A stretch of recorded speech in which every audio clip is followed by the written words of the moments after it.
Yeah, right? Ryan Conrad on those and, lists. And I was just gonna say, Ryan Conrad, he does it all for them. He doesn't get enough credit.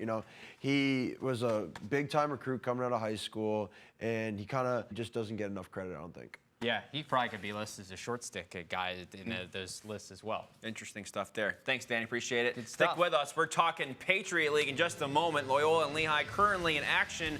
An update on that one. And Army, as we mentioned, taking on BU. We'll break it down.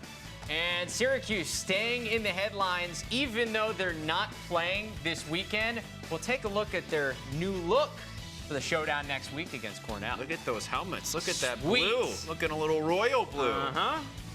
Love the throwback. And Duke with some special helmets of their own for a special cause. Jimmy Reagan, a former Duke player, Army Ranger who passed away in battle overseas, honoring the Lead the Way Fund as well with those helmets, which supports disabled Army Rangers. All right, welcome back, everybody. Tomorrow at noon, right here on Lac Sports Network, our CAA Women's Game of the Week. Towson taking on James Madison, a rematch of last year's CAA Championship game.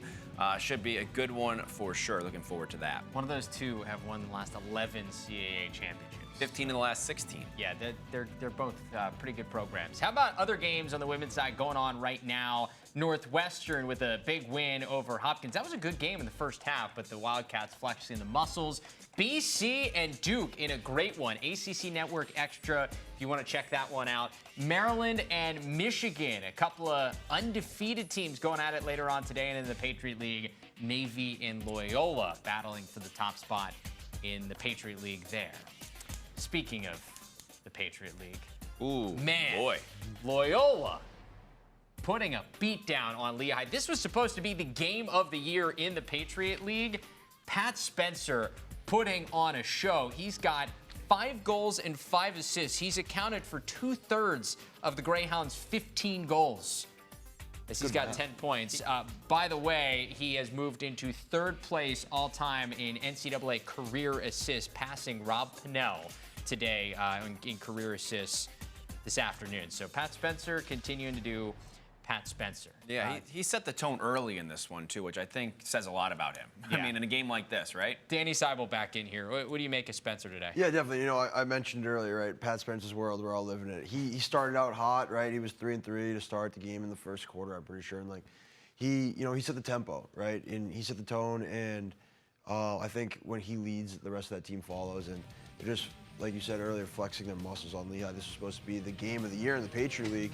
And, Loyola's not even kind of really sweating this one at all. Do you think for him it's more of they see the matchup and he takes and they game plan for that, or he sort of adjusts to how they're playing him in the game? You know what I'm saying? Is it more of a thing in the moment, or in the game plan they're like, Pat, you start, you go, like it's going? No, I think coaches kind of have an idea before the game if a team's going to be like quick to slide or maybe slow to slide, and then Pat kind of decides how he's going to play it off of that. So if a team's slow to slide, he knows that he's going to be able to kind of work his matchup, bounce back and forth, and kind of, tire out his defenseman and get to the goal. And if a team's quick to slide, he's going to dump the ball off to a kid like Kevin Lindley or Chase Scanlon very fast and get assists. In this game, he's doing both. Yeah, he's done everything. We'll get you highlights during halftime of this game coming up. But for now, for Tom, Danny Seibel, I'm Travis Eldridge. Time to get you to Philadelphia.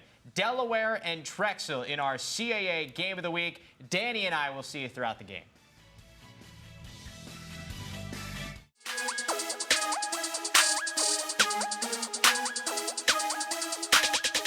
Lac Sports Network is proud to present the CAA Game of the Week. Today, Week 2 of conference play. Vitus Field, the site in Philadelphia, as the Delaware Blue Hens at 1-0 cross the river and take on the Drexel Dragons at 0-1. Brendan Glasheen with Malcolm Chase. Thanks for joining us this afternoon for CAA action, the CAA Game of the Week on Lac Sports Network.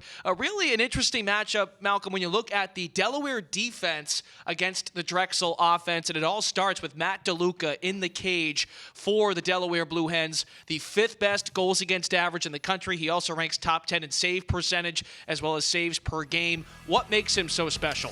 Well, start right off the bat with his size, Brendan. 6'6", 215 pounds, standing tall in that cage, takes up a lot of surface area, but also moves extremely well for a big man. Great communicator, great hands, great feet. He's the total package. Drexel coming off a tough loss to UMass, 10-9. The first game this season in which Drexel scored under 10 goals. But all in all, in 9 games, the Dragons have scored 12.67 goals per game. That's top 20 in the country. That's second in the conference. Some Canadians that really know how to move the ball, they can score it. Yeah, the Dragons, if they get hot, they can put the ball in the back of the cage. And Bowering leading the charge there. He can be a high-flying Canadian when he wants to be and taking advantage of that dive rule, if he sees that opportunity. But he's also just a great team guy. Good at scoring, good at distributing. Also the total package on the offensive end of the field. Reed Bowering, 28 goals to lead all players in the CAA. It's the closest matchup as far as proximity, and the conference should be fun. Delaware and Drexel coming up. And there is Reed Bowering with 28 goals to lead the conference. He's also tied for 7th in the CAA in points with 31. Excited for this one. It's an interesting case, Malcolm, because you go into week 2 of conference play, and you're a team like Drexel. You're at home. You're 0-1, despite playing UMass very tight last time out. You go to 0-2 in this conference, in any conference in college lacrosse. It's desperate times. Yeah, Drexel's got to be fired up for this game, right? They got a home game, beautiful weather, got a great crowd. You can hear the crowd in the background. You saw the guys in warm-ups bouncing off each other. They're ready to go. I think Bowering is really going to have to take a leadership role today, not just from scoring directly. I think Delaware is really, they're focused on him today. He's going to have to be a much better feeder today than he might be used to. So we're going to see how he does distributing the ball. There is the 6'6", 225-pound junior goalie, Matt Deluca. We hit on him moments ago, the communications major at Delaware, second in the CAA in goals against, second in save percentage, and first in saves per game. Ross Blumenthal makes his 6th start of his freshman campaign. He's from Baltimore, Maryland. He's taken the reins as the starting goalie as of late for the Dragons. Lens Cold against Koita for the faceoff, and it's Delaware picking it up and starting offensively. Wade Orsler picking up the ground ball off the wing, quickly turned over, and it's back to Drexel. This is a potent offense, folks. Drexel scores 12.67 goals per game. That's 17th in the nation and 2nd in the CAA. Colin Mailman runs the show up top. Drops it off to Marshall King, who missed the last game with the flu. Turnover, Drexel. Delaware aims to clear. Like to see Marshall changing levels on that shot on Deluca, carrying his stick low all the way to the cage. Be a great opportunity to see if you can get Deluca to drop to his knees. It's hard to, even if you're 6'6", it's hard to get back to the top of the cage if you change levels. Drexel head coach Brian Volker told us on the phone earlier this week, his top key to this game is containing number 6 in the cerulean blue. That's Charlie Kitchen. He is a beast on offense. He has the ball right now. 6 in the yellow and blue. It all starts with him. If the Dragons can contain him on the defensive end, they should have success. Joe Isley with the ball, the senior, down the end line and scores. And that is Ty Kurtz, the freshman, picking up where he left off last week against Fairfield. Number 25 of the season. He's up to 40 points in his inaugural campaign. Well, Isley just being opportunistic here. Gets his defender and just slipping underneath. Oh, pardon me, I think that's Ty Kurtz. Apologies there, Brendan. Kurtz being really slippery underneath, recognizing his matchup. And just being buttery smooth underneath there, finishing. You got the buttery yellow colors on the Delaware Road uniforms today. Ty Kurtz coming off an impressive game last time out. He set the CAA record for points in a single game with 10. 7 goals, 3 assists. That is just unheard of by a freshman. Kurtz granted CAA Player of the Week and Rookie of the Week. First time that's been done since 2014 in the conference.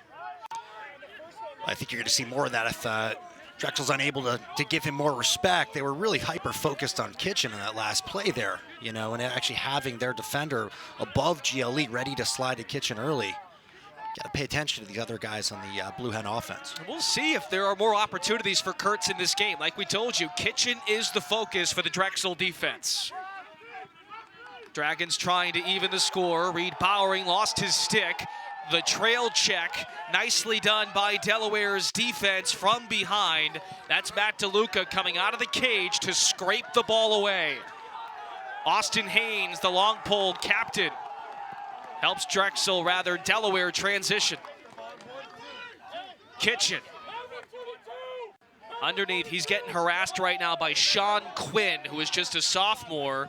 He's been taking on the toughest matchup on the Drexel defense, taking on the best attackman from the opposing team.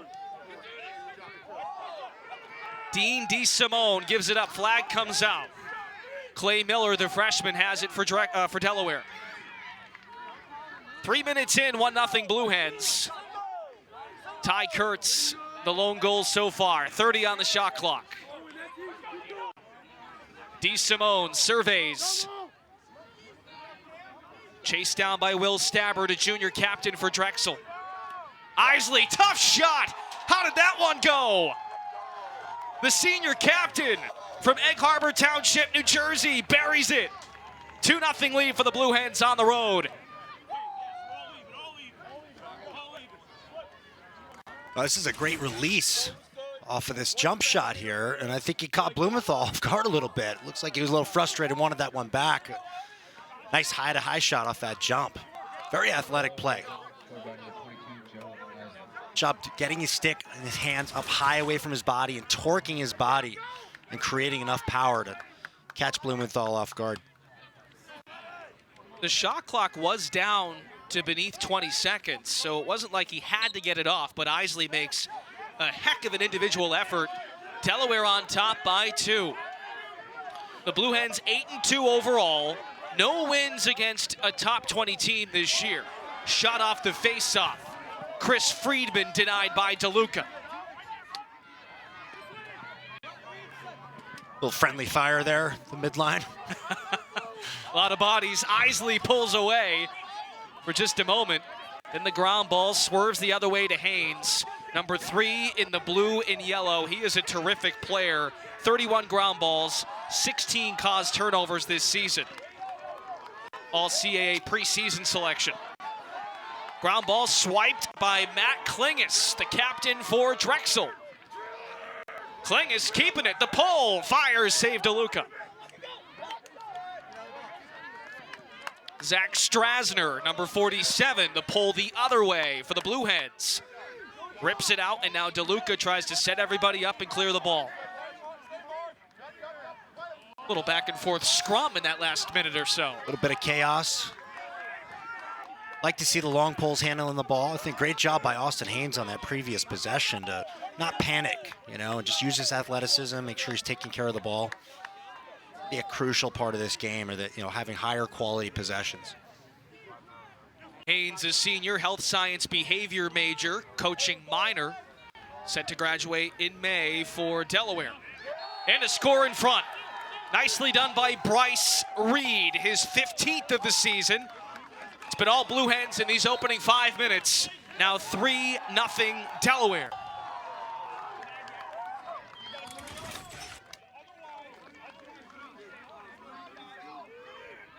Great vision here by DeSimone, just finding Reed, just camping out on the crease. Excellent handle and finish. Not a complicated play, right? The defense just has to pay attention to those guys. That's the most important guy off ball, the guy right in front of your cage. Delaware up 3-0. Scoring was not a problem last week at Fairfield. 15 goals, 7 of them coming from the freshman, Ty Kurtz. We hit on this earlier. This performance you might never see again for a long time, at the very least, from a freshman. 7 goals, 3 assists, the 10 points, the most in a single game in CAA history. He was just having his way all day. Yeah, and he looks to be off to a pretty good start today as well. Enjoys that high tempo that the Blue Hens can play. Kurtz a Canadian for Delaware from Puslinch, Ontario. Drexel has a handful of Canadians on its attack as well. Reed Bowering, as well as Marshall King. What's the discussion, Malcolm, right now between Brian Volker, the head coach of the Dragons, and his team? How does he settle them down? Well, I think that they're making some mental errors, right? They've got to be able to take care of the ball better. They got to get the ball to their offense and operate. They need a couple of good, solid possessions under their belt. You know, hopefully you score, but you at least want to get a good look on the cage against Deluca. You can't just throw anything at the goal, right? You're better off just rolling it in the corner and get back and playing defense. You don't want to give him an opportunity. He's already got a couple nice saves under his belt. He's seeing the ball well, so you got to be patient. You need higher quality, as I mentioned, possessions and getting higher quality shots. That means going to work and being patient, moving the ball, being thoughtful, and taking care of the ball in transition more than anything. Each team has 3 shots in these opening 5 minutes or so. All of Delaware's are on goal. Drexel has 2 of 3 on the goal. So out of the Drexel timeout, Delaware wins its first face-off of the day. That's a confidence booster for Ryan Shaw, who just took the face-off. He saw some action a few games ago, did not take a face-off against Fairfield. Shaw, a junior from Owings Mills, Maryland. Joe Lenskold, the sophomore, has taken most of the draws since the injury to Jake Hervada, the senior with a broken hand after 2 games. That's been really the Delaware Blue Hens' Achilles heel, possessions. And that was the #1 key to this game for Ben Deluca, the second-year head coach. So Drexel successfully clears for the first time this afternoon and sets up.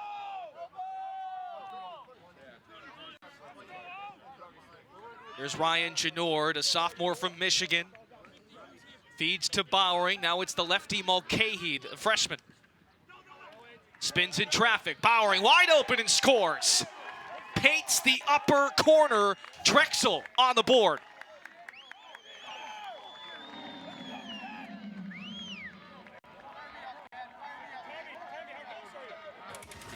This is one of the things that Bowering could do so well, just slipping underneath.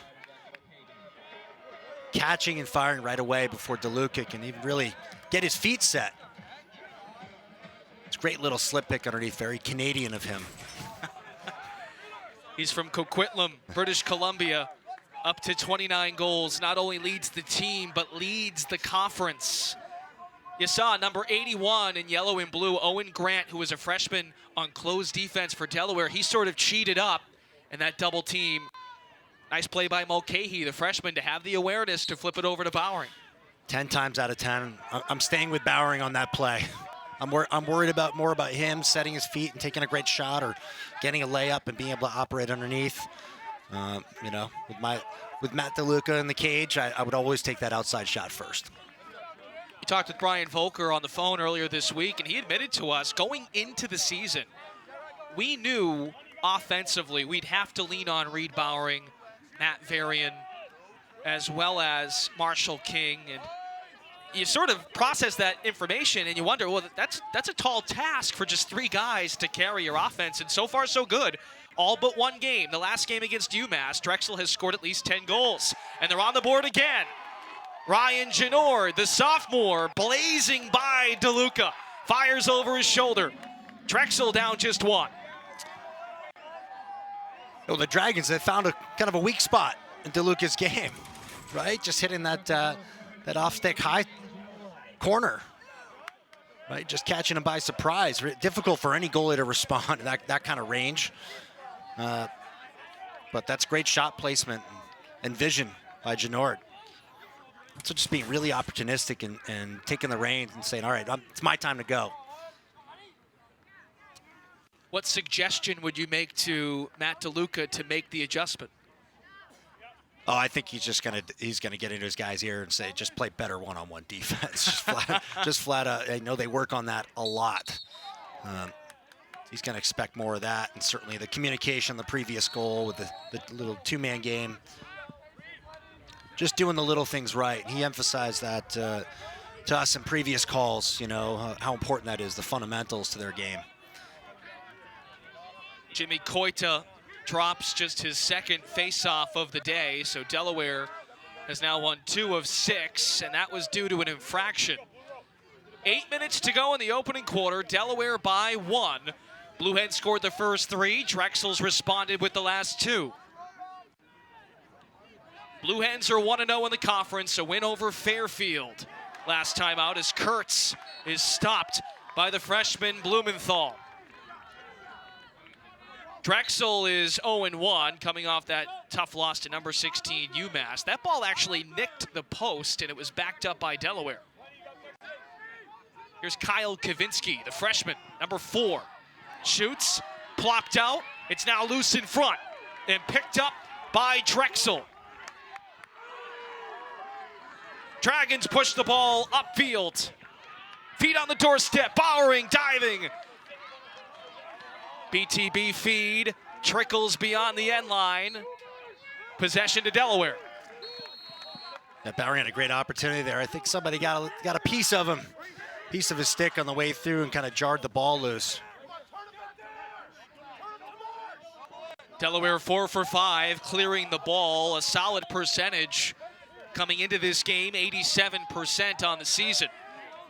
There's Dean DeSimone. He is the cousin of former Delaware quarterback Joe Flacco. He was awfully good. Interesting. I did not know that. 13 in the blue and gold. Of course, Joe has taken his talents from Baltimore to Denver to quarterback the Denver Broncos. Feed to Clay Miller. Whips it back now to DeSimone. Miller is doubled. The freshman is sandwiched. Kurtz is there to back him up. Feed in the front. Isley denied. Charlie Kitchen gets it, 20 to shoot. Relatively quiet so far, Charlie Kitchen. Tripped up. 10 to shoot. Tough shot, DeSimone wanders wide. It is backed up by Kitchen, now just 7 to shoot. The 6'4", 215-pound junior tied for 3rd in the conference in goals, tied for 3rd in points. Ill-advised feed. It is picked off by the short stick D-midi Luke Hurley. He's number 10 in the white.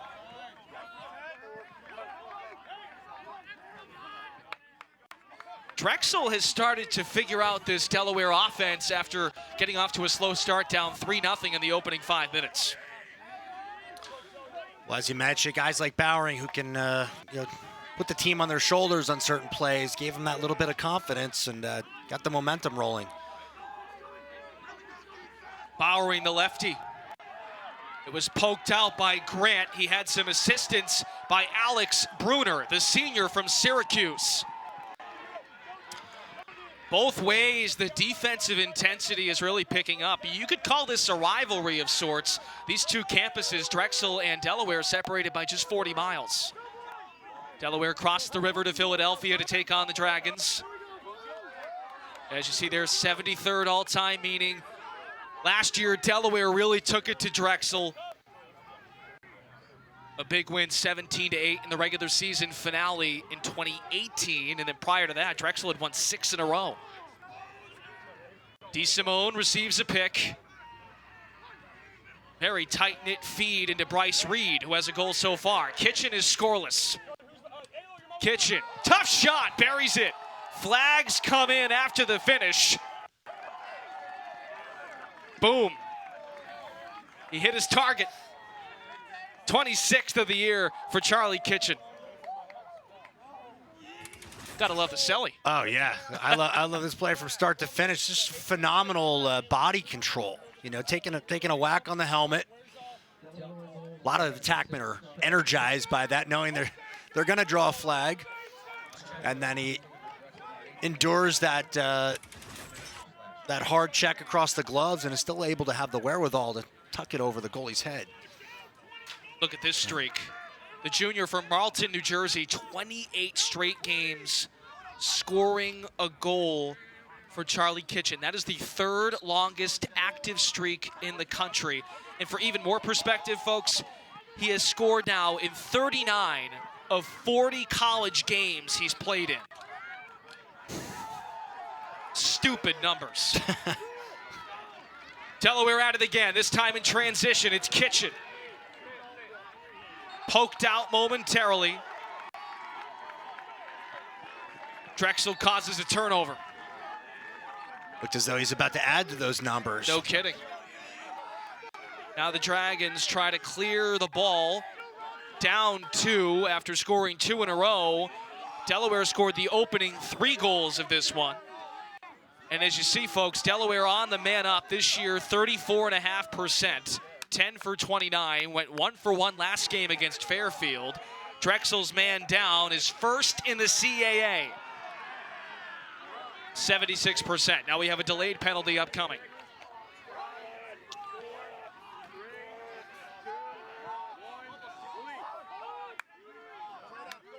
Even strength. Drexel's man comes out. Nice delay by the Dragons. Mulcahy, the freshman, crashing in, and Deluca pulls it out. Recovered by Matthew Varian. Shot clock has not reset. It's down to 23. You can hear the sideline right now. Drexel wants a reset on the clock. Not happening.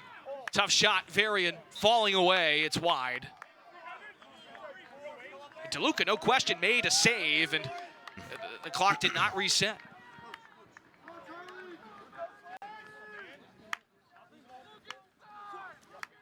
Brian Volker commenting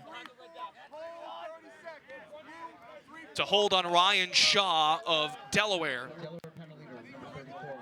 So Drexel goes man up. The penalty finally issued after the delay.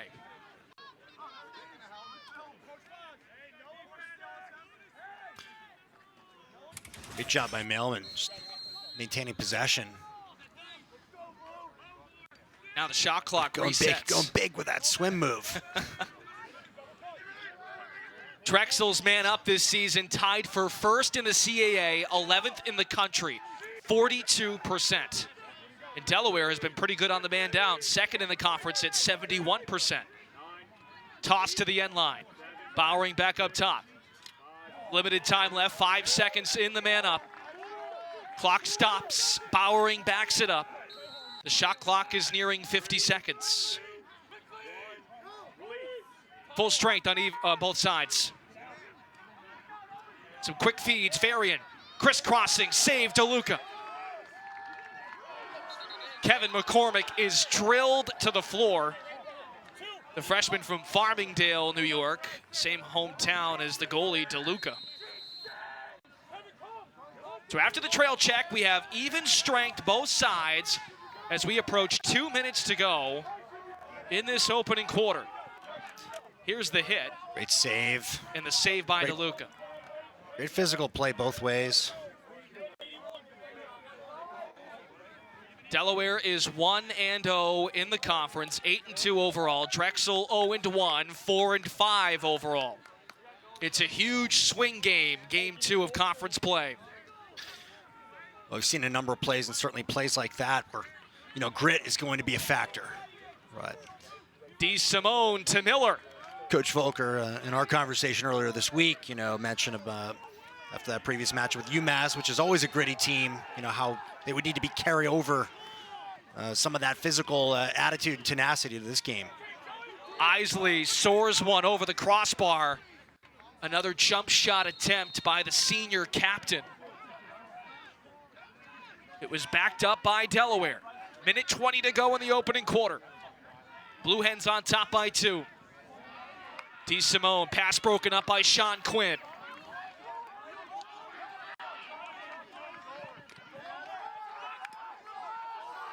Still loose at midfield. Collected by Miller. Minute to go in the first.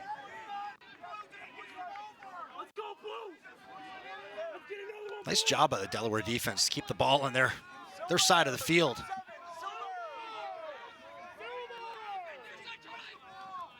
Bryce feed. Looking for Kitchen. Isley chasing it down, a foot race to the corner with George Grippo. Delaware once again winning the 50-50 ball. Charlie Malley, 22 in the white, is defending DeSimone. 8 on the shot clock. Down to 5. Kitchen behind the back. And we get an infraction of some sorts on the far side corner. Yeah, they called that a ward call. I'd have to get a closer look at that one. 10 seconds for Colin Mailman and Drexel. Mailman, triple team, 2 seconds. A complete first quarter for the Delaware Blue Hens, opening a 3-0 lead in the opening 5 minutes and some solid, stout defense to close out the frame. What a first 15 minutes for Delaware. We step aside. We'll come back to Vitus Field in Philadelphia. Charlie Kitchen. It's getting hot. Stay out of the kitchen. Maybe not. We'll be back.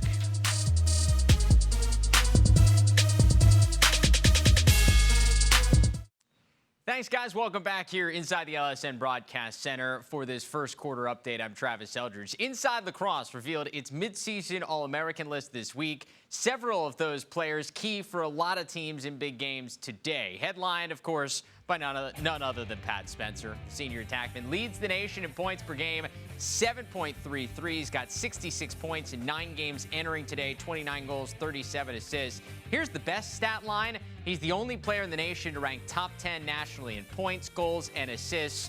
Really one of the clear frontrunners for the Tewaaraton. We'll get to what he did today at halftime, but it was another impressive performance.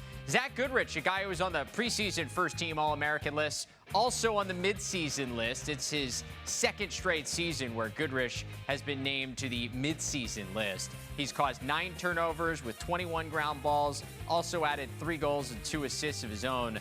Tigers today taking on Fairfield. UMass's Sean Scanoni wasn't on any of the All-American lists in the preseason, but now he's on a first team. #1 in the nation in goals against average, yielding under 8 goals per game in net. He's also #1 in save percentage, stopping 63% of the shots he's faced for the Minutemen. Here's the rest of the full list. Head to InsideLacrosse.com for all 3 teams. But for now, we're going to send you back to Philly. I'll see you at halftime.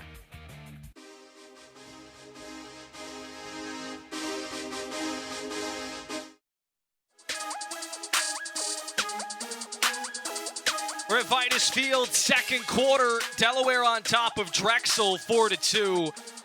We hit on Matt Deluca quite a bit, Malcolm, before the game, and rightfully so. 4 saves leading the charge for this Blue Hens defense. Well, you can just do it all first team. You know, you always have a chance, and you have him between the pipes. And you can see the big man getting down, doing the butterfly save. It looked more like a hockey save than anything. This guy may have a career in the NHL. There might be a reason why he's a communications major, because oftentimes it is so important for communication to come from the cage to the guys in front. Outside of Austin Haynes, who is a senior closed defender for Delaware, it's a young unit in front of Deluca. So how important is that communication from the goalie to the guys in front? Communication is paramount. That's the first thing we're talking about at any defensive clinic that I've run across the country. Right? We're getting young players in particular comfortable talking to one another on a lacrosse field. It ties your defense together and helps you operate as one unit. Blue Hens shooting on the right in the second quarter. Dragons on the left. Kitchen with a little more breathing room. He's playing up top as opposed to beneath the cage. From underneath, T. Simone. Why do you think Delaware makes this change now? Because we now see Kitchen on the top to the left of your screen as opposed to the bottom. Yeah, I think they just want to take Drexel out of their comfort zone. Drexel's starting to play some pretty good clamp down defense toward the end there. Reed, oh, what a finish. Clay Miller, the freshman, goes BTB to burn the corner.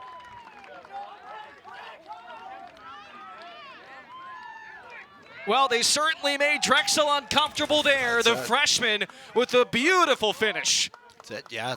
Nifty finish there by Miller, just slipping underneath, and I think that's really what it was about more than anything. Brandon was just giving him a different look.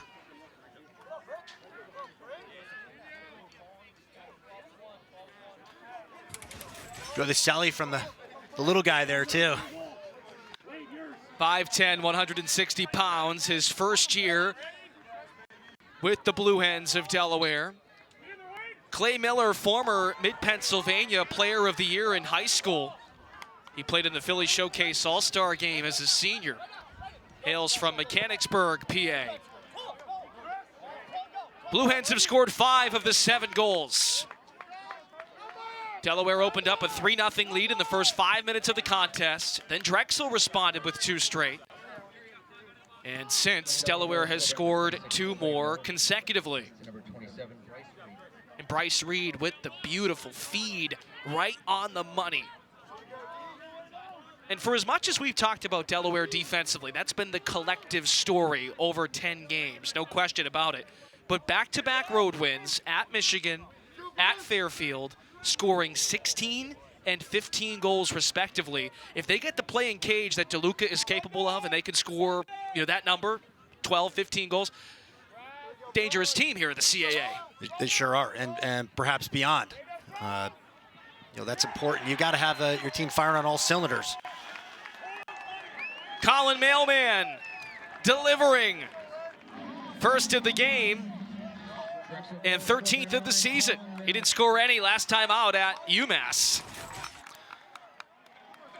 No, this type of breakdown here is not gonna fly with Coach Deluca there. That's just a lack of communication. You spoke about communication, Brenda. That's where it really matters. Working through those picks, being aware of the guys around you. Got to have your head on a swivel, not just off ball, but on ball as well. Where are those picks coming from? Great job by Drexel to capitalize off of that opportunity.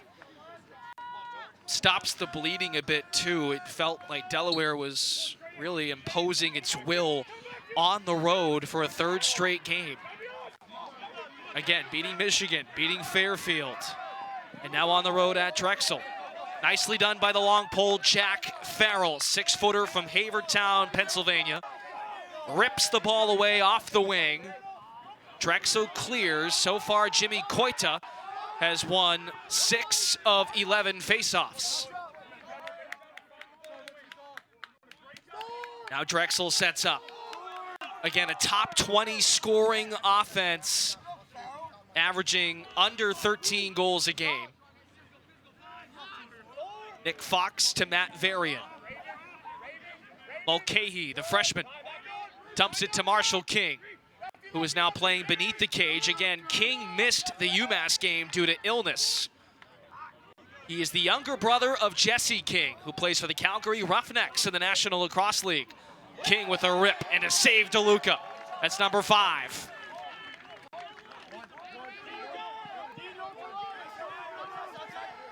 This is fun stuff when he has the confidence to jolt 20 yards out of the goal and help clear the ball for his team. 20 yards is only about 3 steps for Deluca. 6'6", 225 pounds. Excellent off-stick save there. He makes it look so routine. And for those wondering, he's only a junior. Still has another year wearing the blue and gold. Yellow. Take your pick. I guess Drexel's the gold. 3.5 minutes gone by, 2nd quarter. You're watching the CAA Game of the Week on Lac Sports Network. Game number 2 of conference play for Delaware and Drexel. Blue Hens are 1-0. Dragons are 0-1.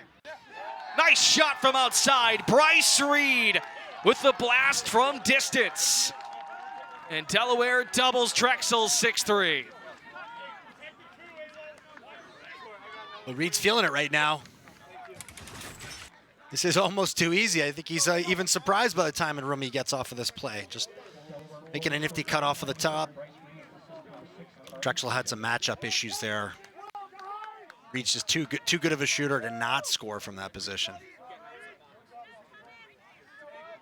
It also Excellent proves overhand rip, great follow through, great technique all around. It also proves that Charlie Kitchen has such an impact on the offense, even when he isn't scoring, because of the attention he draws. And like you said, plenty of room for Reed to bury that shot. Sure. Kitchen so far with a goal and an assist. Delaware controls possession. And for Bryce Reed, back-to-back games with a multi-goal performance. He scored 2 in that 15-7 win at Fairfield. Kyle Kavinsky, freshman, puts the defender on the ground. Jackson Finnegan getting some run, number 2 in the yellow and blue up top. He's a senior from Concord, Massachusetts. Finnegan scores! On the run, his second goal of the season. Finishing on the move. Well, just too much heat for Blumenthal here. Then again, just gets a full head of steam. It's a great look at the cage. The slide's late.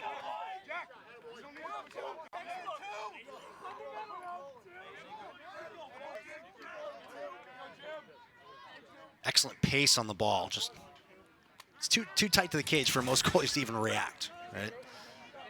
At that point, you're really just hoping to get hit by the ball more than actually save it. Koita against Lenscold. Koita, a junior, Lenscold, a sophomore.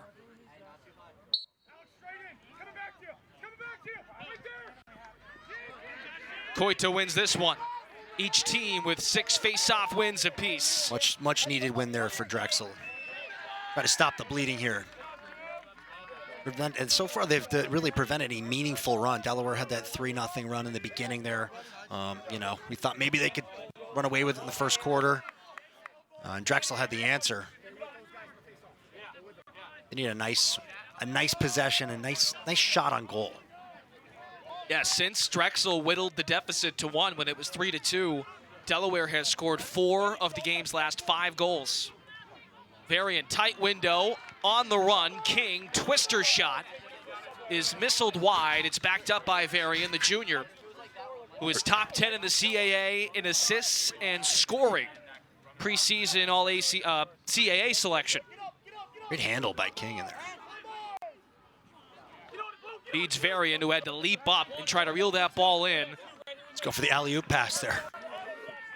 Austin Haynes was ready for it, the senior defender for Delaware, who is a captain for this squad, not fooled.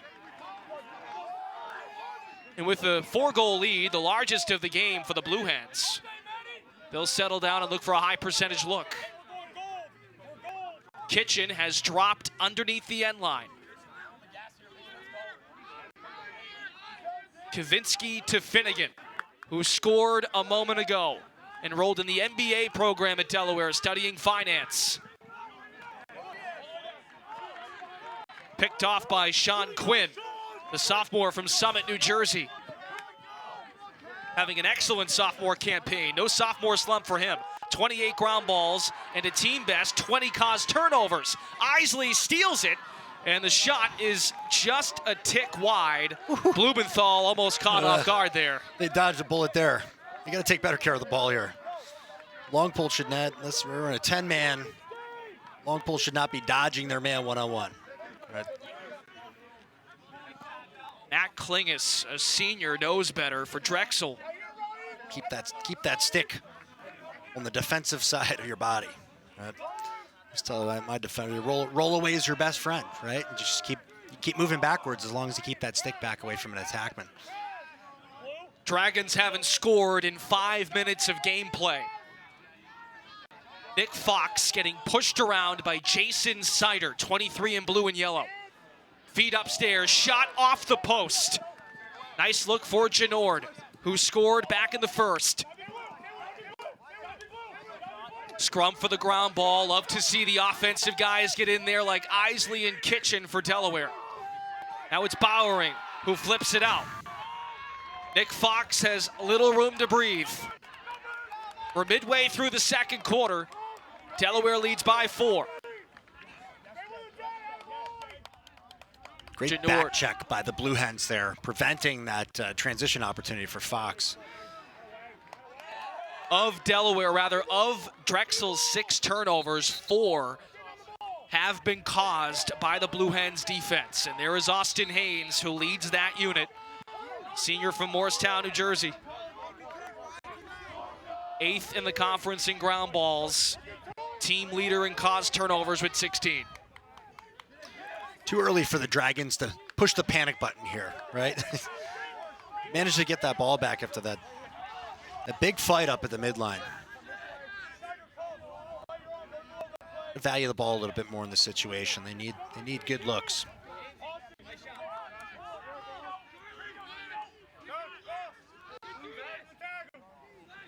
Dean DeSimone with the ball for Delaware. The Blue Hens 8-2 overall. Shot on the move. Sails wide. Bryce Reed bidding for a hat trick. Business management major at Delaware. There was a flag on the play. Charlie Molly, I believe, with a push. I'm going to qualify that as a good penalty. Why? And the reason why, because he managed to send that shot wide. You saw how close. I mean, that was inches off of the pipe here. Yeah, you're talking an inch or two. So would you take a 30-second penalty or take a goal against? Right, go down 5 or trust your man down defense. Drexel so far has held Delaware 0 for 1 on the man up. And a score from distance. A man up goal. Charlie Kitchen. Kitchen, doesn't matter. He's full of celebrations already on the road today.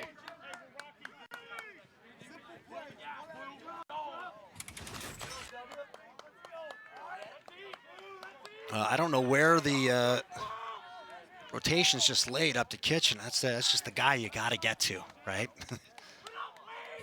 Well, he's been so willing to give up the ball. Right. Perhaps you're worried about Ty Kurtz, number 82 up top, when you look at the week he had last time out at Fairfield, scoring 7 goals, 3 points, 3 assists, 10 points total. Drexel's getting possession, which is a strong suit. Jimmy Koita, 6th in the conference in face-off percentage coming in. And we get a timeout taken by Brian Volker, and the Dragons will step aside under 6 to go in the first half. Delaware separating from Drexel. Largest lead of the game is 5. You're watching the CAA Game of the Week on Lac Sports Network.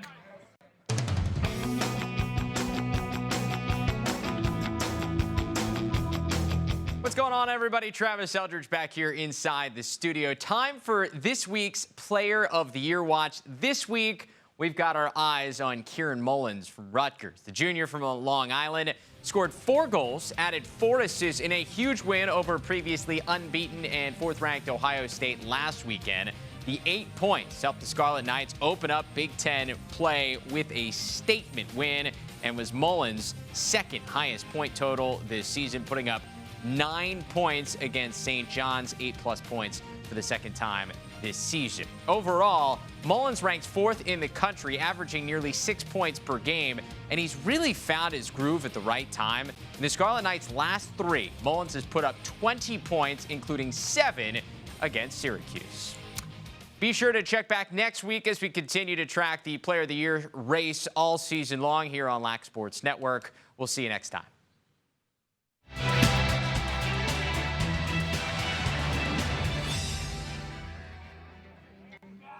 Brian Volker just took his 2nd time out of the first half for Drexel. Well, Coach Volker spent several years at Penn from 2003 to 2009, and since taking over here with the Dragons, he's had some success, 78 wins to 66 losses, missing the CAA tournament last year, trying to get his group back there. Right now, Drexel at 4-5. Last year they went 5-8, so just 1 win away from matching last year's total. What? You mentioned it a moment ago. We were talking off air there a moment ago. Drexel sort of rushed that shot, or rather let too much room open up for Delaware to score very easily on the man up. Offensively now for the Dragons, what is the key for them to get back in this game? You know, I think they've really got to, stick together, right? Not try to take over the game individually. Still continue to share the ball. They've got some pretty good looks inside that haven't panned out because they're facing a great goalie. Bowering had that shot chipped from behind. Nice trail check by the Delaware midfield. You're not going to be able to count on 21 for the rest of the game, right? You got to create opportunities for him to do things like that and not just count on that. I like that they're shooting the ball now. Again, stick together, play good team ball, both ends of the field, and continue to stay gritty, right? Outwork the Blue Hens. Make them earn this. This is far from over.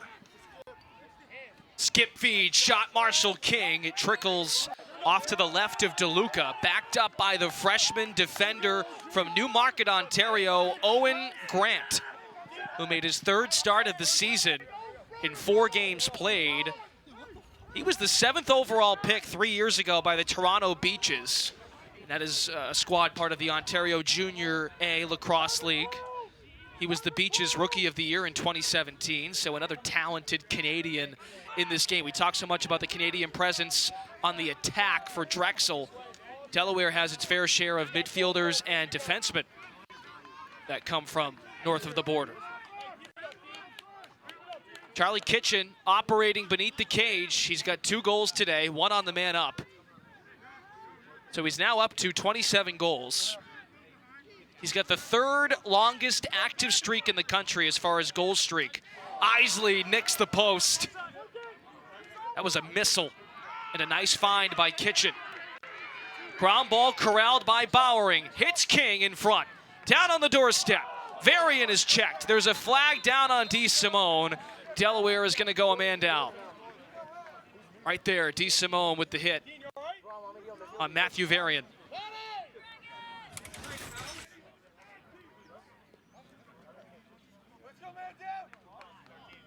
What do you think? Well, there was a major point of contention with the Rules Committee years ago, talking about a player turning at the last second and making what would be a legal body check into an illegal body check. And I don't think the conversation has changed a whole lot. On the doorstep in a game, much as the refs, I think, try to be unbiased or not use discretion with respect to the score, I think that plays a factor. The location and also the situation on the field. Drexel trying to get its top man-up percentage going. Entering this game, 42%. So far, 0 for 2 against Delaware. Some nice ball movement. Varian the jump shot. Off the pass from Chris McLellan. Matthew Varian with his 17th of the season, 5th on the man-up. Much needed goal by the Dragons here. Great execution. Really stretching the Delaware defense wide with that set, right? Creating a lot of room, and forcing them to chase high and wide. Just giving Varian a lot of time on that back door. And you said it a moment ago, it can't be the Reed Bowering show in this circumstance because that system or that plan of attack is too predictable. In that case, Bowering, to your point, stretched the field, hit King. King went to McLellan, and Matthew Varian gets involved on the scoring. Perhaps the spark plug Drexel needs offensively. That halts a 3-0 run by Delaware. So we have under 4 minutes, approaching the 3.5-minute marker of this second quarter. Delaware relatively in complete control of this first half, offensively and defensively. Blue Hens trying to advance to 2-0 in the conference. If they do that, it would be 2 wins on the road at Fairfield and today at Drexel. And meanwhile, the Drexel Dragons are at home for the next 2. Today against Delaware, next Saturday against Fairfield. Trying to go to 1-1 after a loss at UMass. Clay Miller, 26 in the blue and yellow, had the beautiful BTB finish, and there is a finish from up top. Charlie Kitchen has another celebration for you, people. He has a hat trick.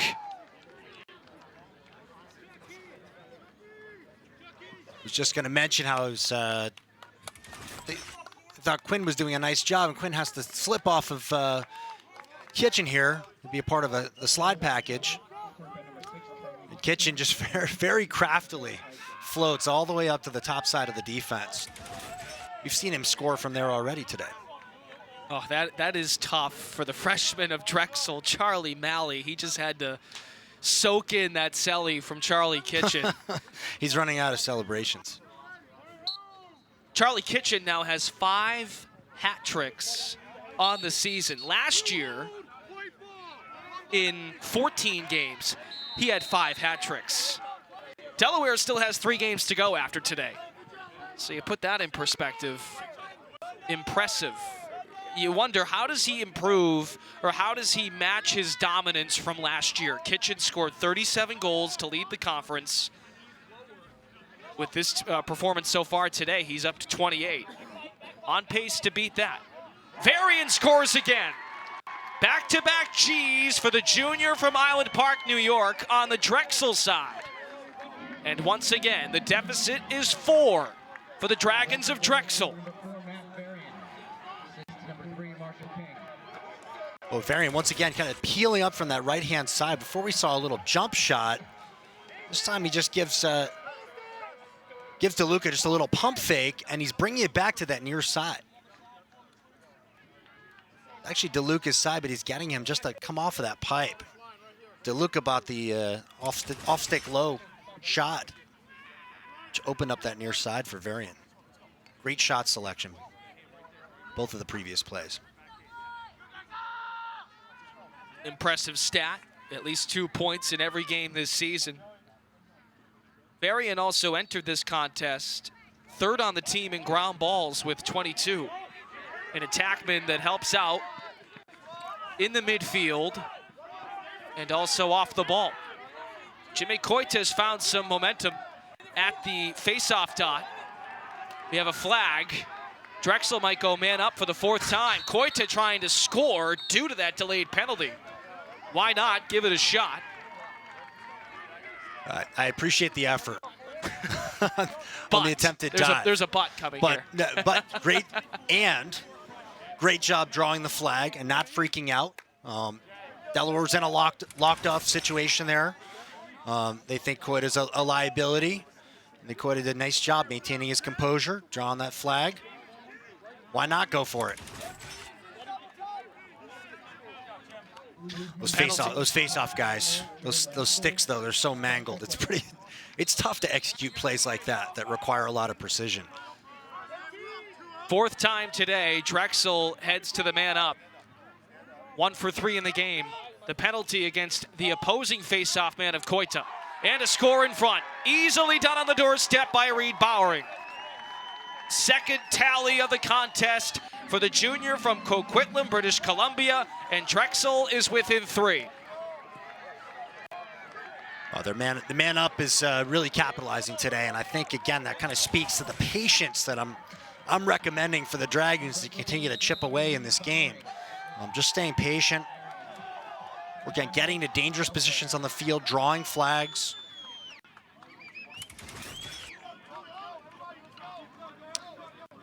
And I'm sure they were told, you can't just shoot on Deluca, right? You gotta move him either across the cage or you gotta fake him and change levels or sides of the cage. And they're doing that well. They're executing that part of the game plan. Start your lacrosse Saturdays with LSN College Central on Lac Sports Network. It begins at 11:30 a.m. Eastern every week, and we'll get you ready for all the biggest games of the weekend from around the country. Don't let your game day begin without checking out LSN College Central, only on Lac Sports Network. With Malcolm Chase, I'm Brendan Glasheen. Thanks for joining us for the CAA Game of the Week. It's game number 2 in conference play for Delaware and Drexel. The Blue Hens of Delaware 1-0, the Dragons of Drexel 0-1. We have under 2 minutes to go in the first half. Delaware's Ben Deluca just took his first time out of the contest so far.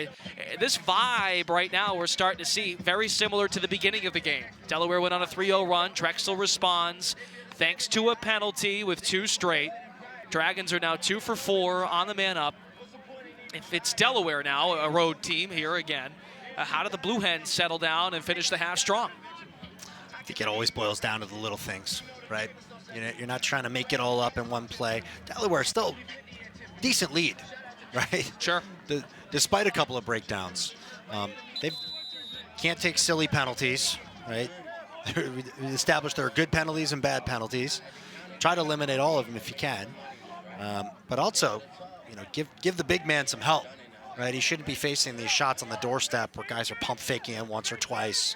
You got to play defense from the inside out. Force Drexel to take outside shots. He'll start making saves again. Matt Deluca on your screen a moment ago, the goalie for Delaware, entered the contest.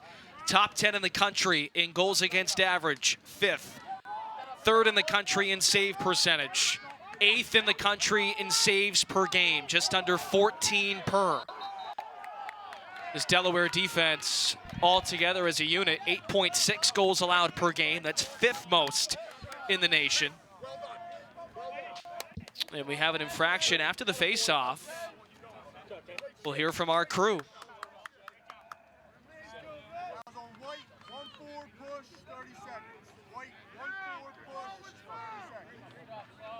Liam Mully, who is a freshman, the backup face-off man to Jimmy Koita,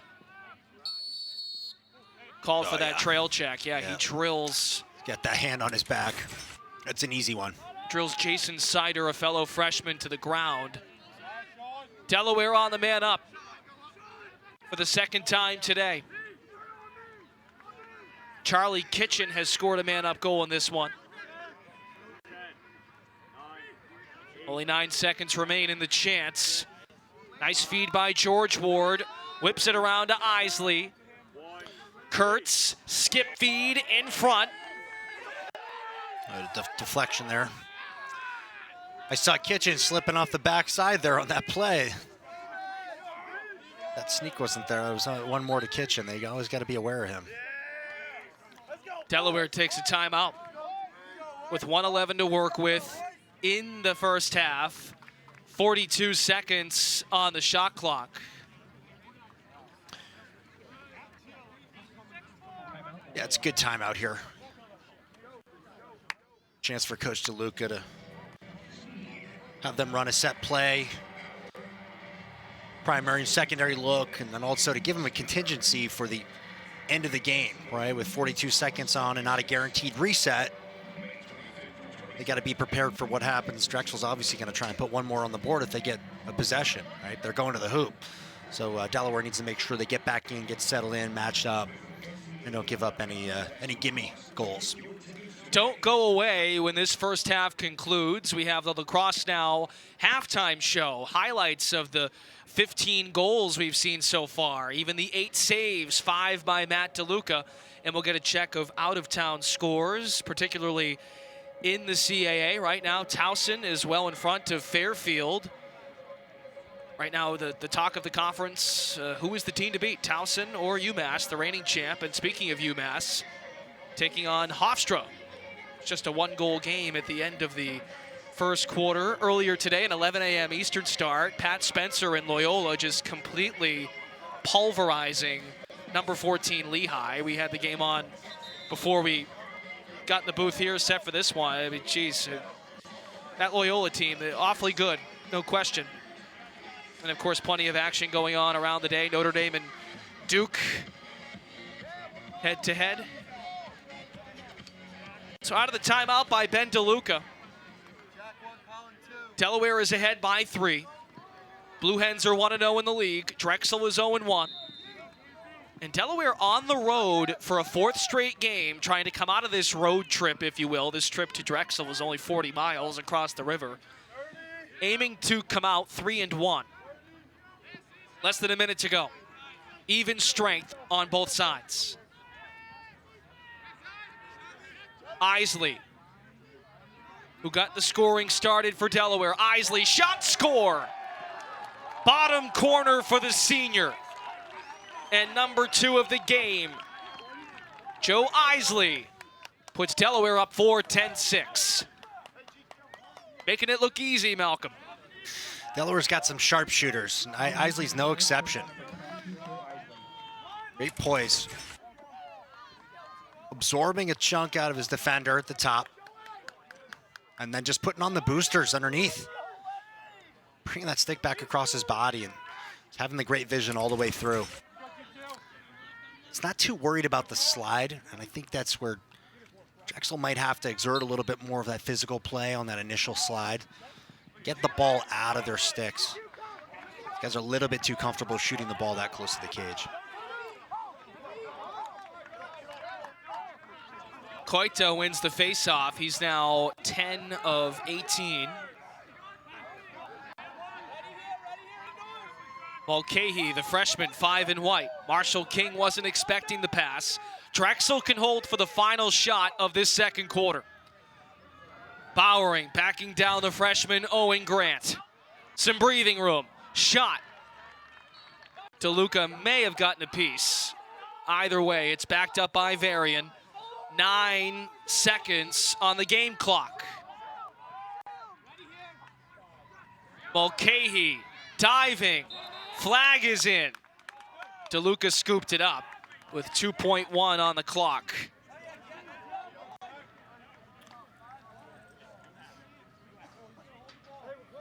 No.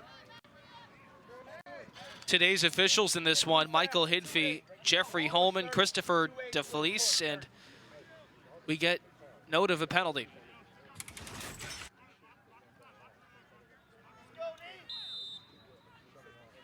It is a push from behind against Wade Auersler. 30 minutes in the books. Delaware with almost a complete first half, up 10-6 on the Drexel Dragons on the road. Delaware hoping for a 2-0 start in the league, and Drexel trying to improve its record to 1-1. One of the highlights of this one, the feed from Reed, the finish over the back by Clay Miller, the freshman. Delaware by 4 at the half in the CAA Game of the Week on Lac Sports Network.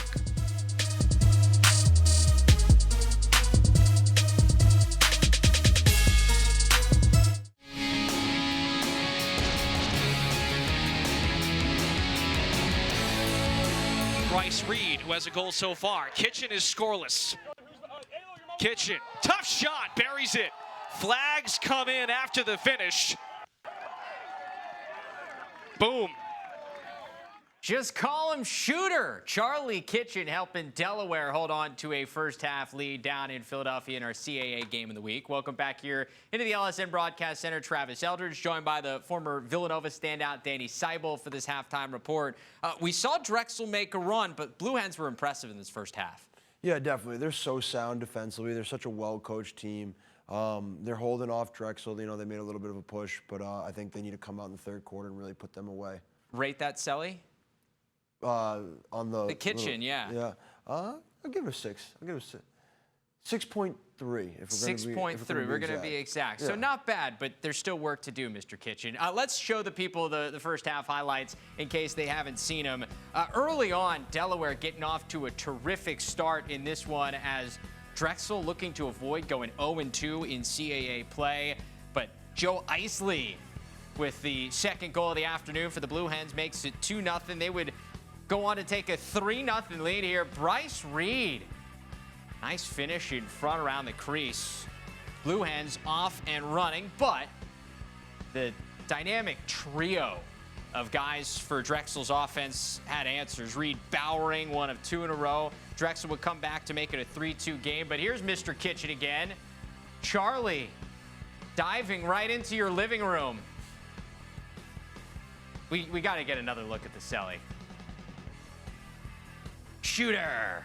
3 goals in the first half for Charlie Kitchen, but how about this for a fancy finish? Excuse me? Other end. Yeah, there it is. Bryce Reed to Clay Miller. BTB. 5-2. Delaware would take the lead, and there would be more for the Blue Hens. Jackson Finnegan going all by himself here. Jackson lining it up. Doing what Colin Mailman does so well. On the run, makes it 7-3. Drexel would make a run. They'd scored 3 of the next 4 goals, but Delaware scores that one late in this first half to make it 10-6 at the break. Just the second time the Blue Hens have hit double digits in the first half this season. Also did it in a win against Michigan. When you look at some of the stats, we mentioned Kitchen and his 3 goals, also had an assist. On the other end, Matthew Varian with 3 points, Reed Bowering with a couple, Colin Mailman with a goal as well, as the Dragons have some work to do in the second half. So, looking at these stats, Danny, what stands out to you about what we saw in the first 30 minutes? Yeah, you know, in the first 30 minutes, what stood out to me the most was Drexel's kind of late second quarter push. The more you let a team like Drexel hang around, they're going to start thinking more and more that, we're in this game, we have a chance. Every single goal they score is going to pump them up even more. So I think Delaware really needs to kind of put them away in this third quarter. You look at the shots, and Drexel actually has the advantage in this first half, 20-18. A couple of more saves from the big man in goal in Deluca, but it's not like Delaware has outshot Drexel. Drexel just hasn't gotten them on frame, but it's been the quality of shots for Delaware. Definitely, yeah. Delaware's chances have been right on the doorstep for a lot of them. We saw Charlie Kitchen turn the corner for 2-yard shot. We saw the behind the back on the crease. Those are just some great looks that Delaware is getting. They're really working the offense and making Drexel move and slide and recover, and that's how they're getting those opportunities.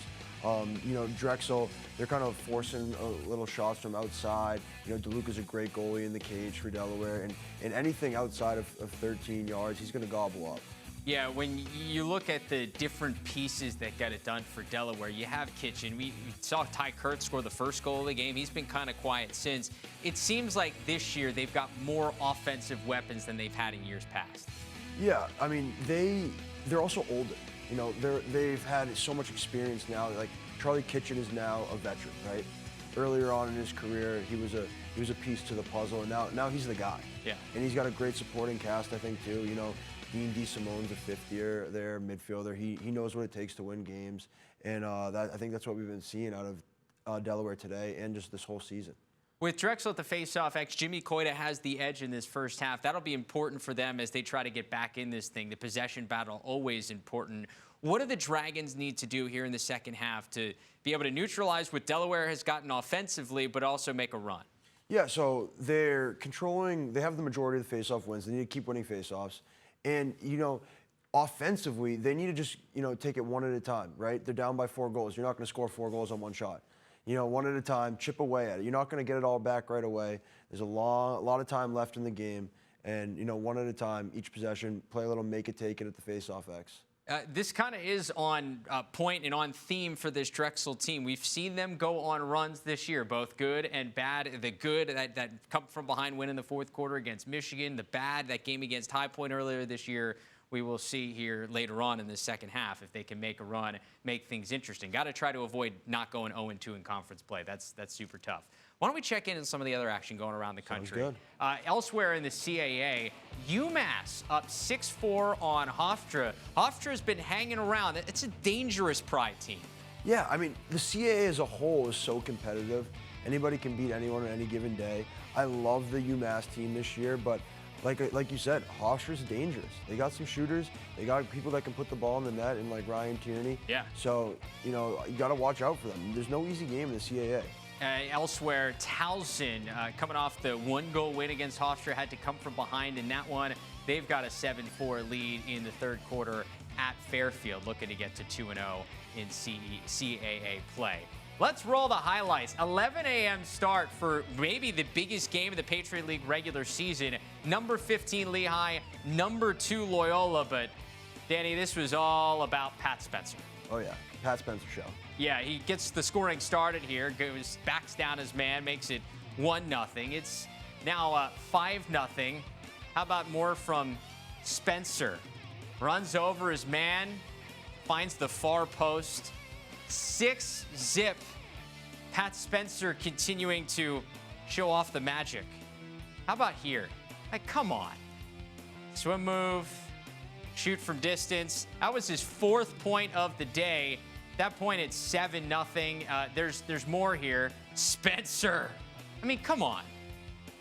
Spin cycle. It's just not fair. 10-2 at that point. End of the first half. Lehigh beats the buzzer. It's Mickey Fitzpatrick to Cole Kirst just in time. Referees rule it is good. Like 0.2 seconds left. That one counts. A little bit of momentum for Lehigh, but it wouldn't last. Spencer, again. He went off. 5 goals and 5 assists for Pat Spencer. That's another 10-point afternoon. And then, oh no, Lehigh got done in by the hidden ball trick. Aiden Olmstead decides to keep it. Scores from long range. Your final. Loyola with a statement win at 15-9. Big victory for the Greyhounds, huh? Yeah, and 15-9 real true indication of the game. It was much bigger spread than that. And, you know, Loyola really, definitely making a statement to the rest of the Patriot League saying, you know, we're here, we mean business. This is our league, come and take it from us. Yeah, and come out the king, you better not miss. Well, Lehigh missed today. Duke 14-8 over Notre Dame, a nice bounce-back win for the Blue Devils that they had lost 2 in a row in the ACC.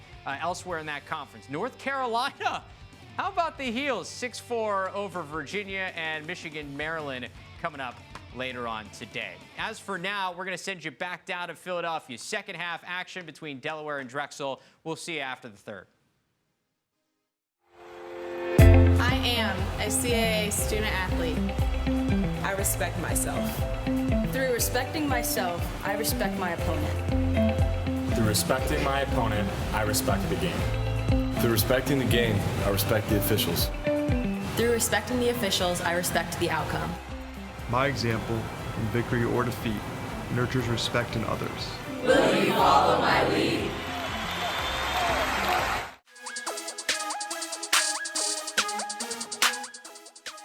Welcome back to Vitus Field in Philadelphia, Pennsylvania. Delaware on top of Drexel, 10-6. Start of the third quarter upcoming. Brendan Glasheen with Malcolm Chase. We appreciate you joining us on this Saturday afternoon. Let's start Drexel. This team went down 3-0 early, went down as many as 5 goals at one point. When they move the ball, and in particular, Malcolm, space things out, it makes guys like Reed Bowering very effective. Yeah, and you want to try and make his job as easy as possible for those opportunities when you need him. You know, and Varian's one of those guys who's helped to open up the field. Just being clutch on that right wing. And for the Blue Hens, 10 goals in that first half. Matt Deluca had 5 saves. Charlie Kitchen already has a hat trick, making things look easy. Ty Kurtz got the scoring started, picking up where he left off last week against Fairfield. A bunch of contributions on the Delaware side, really spacing and pacing. Yeah, Delaware, they've got so many weapons, and when they're playing good team defense, they're tough to beat. I think Drexel again, they just got to keep chipping away, right, and get gritty. Like Coach Volker said earlier this week, they've got to get gritty, ground ball plays, win the ground ball battle, be competitive on the face-offs, and just play good team ball. And it all starts on the defensive end and getting the ball up and out cleanly. Delaware with 6 different goal scorers to tally up the 10 goals. Drexel's got 2 goals out of Matthew Varian, 2 goals from Reed Bowering. Mailman and Genord with a goal apiece as well. Drexel still on the man up. That bleeds from the second quarter into the third. In front and a score. Genord with his second of the day. Drexel within 3. Well, this man-up unit is functioning like a well-oiled machine today, and they've capitalized quite a bit. And this one looks almost exactly how they must have drawn it up. Genord is just wide open there off of that down cut. Excellent placement. Beat Deluca. Off-stick side. And it gives them a little bit of juice here in the second half, right? Time to get going. They needed that. Delaware's largest lead of this contest, 5 goals. It was 8-3 with 6 minutes left in the second quarter. Genord from Grand Blanc, Michigan, just a sophomore. He played both lacrosse and ice hockey in high school. Nick Fox upfield, 7 in white. His twin brother is Nolan Fox, who is an LSM for Drexel. Not only are they twins, but they both study the same major, biological science. And on the roster sheet, Nick Fox is listed at 5'11", Nolan Fox is at 5'10", so I'm sure there is bickering in the Fox household about that 1 inch. Here's Nick, missiling one wide. Backed up first by Drexel. They couldn't have lied in the program, giving spot him an inch. I mean, you got to think there's a a vote from the Drexel Athletic Department to give Nick that extra inch. I'm sure that was not handled well by Nolan. Nick Fox once more fires. Teams are known to embellish their height and weight on the No roster. kidding. When I saw that, they're twin brothers, and one has an extra inch over the other.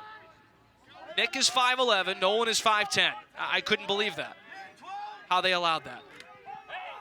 Maybe they did rock, paper, scissors or something. Drexel just scored on the man up. 3-goal game. Varian twisting around. And we get an infraction, crease violation in front. Yeah, Austin Haynes, too strong. He's just not going to allow that move underneath there. It's actually quietly had an impact on this game. He's forced a number of turnovers and made some great plays, picked up a number of ground balls for Delaware. Guys like that who kind of quietly contribute, make a difference down the stretch. Haynes has 2 ground balls and a caused turnover in action so far today. The senior from Morristown, New Jersey, is a captain for this Delaware defense. Came into the game with 16 caused turnovers to lead the squad. Kitchen missiles one over the crossbar. He had a hat trick in the first half. Very curious to see what might be up his sleeve in the celebration department. He loves that turnaround shot, right? Driving directly north upfield. Isley contested, blistered off his stick. Sean Quinn with the hustle. The sophomore, number 43, but he was beat out by Ty Kurtz. Ty just dove at the last second there to gain possession. Shot clock 50 seconds deep, so 29 reads on the scoreboard. Kitchen has the ball. We were told by Brian Volker before the game, Sean Quinn is going to defend him most of the game. 43 in the white. Kitchen on the double. Pass intended for Reed. Pouncing around. It's grabbed by Clay Miller. Now 10 on the shot clock. Miller to the middle for Reed. Sails over his head. And on the turnover, despite the shot clock running out, possession goes to Drexel. Cam Harris, the captain, in short stick D-Mitty. Over the timeline to Hurley.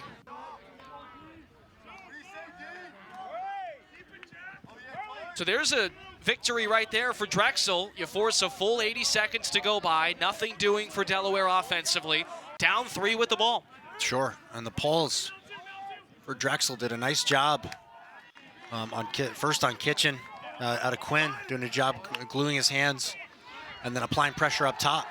Outside shot for Mailman was deflected. Now it's Haynes, the pole. Clears successfully for Delaware. Kitchen underneath. Feeds upstairs, DeSimone. Haynes still on the field to Isley. Deflected. Haynes leaping. Kitchen. Now it's Kurtz. Dodging left. Kitchen stops on the brakes. DeSimone and Reed out on the field, also Miller, so Haynes has left the field for the Blue Hens, trying to go to 2-0 in the conference. Love seeing Haynes down there on the offensive end, making some plays. 0 points on the season, but certainly makes an impact.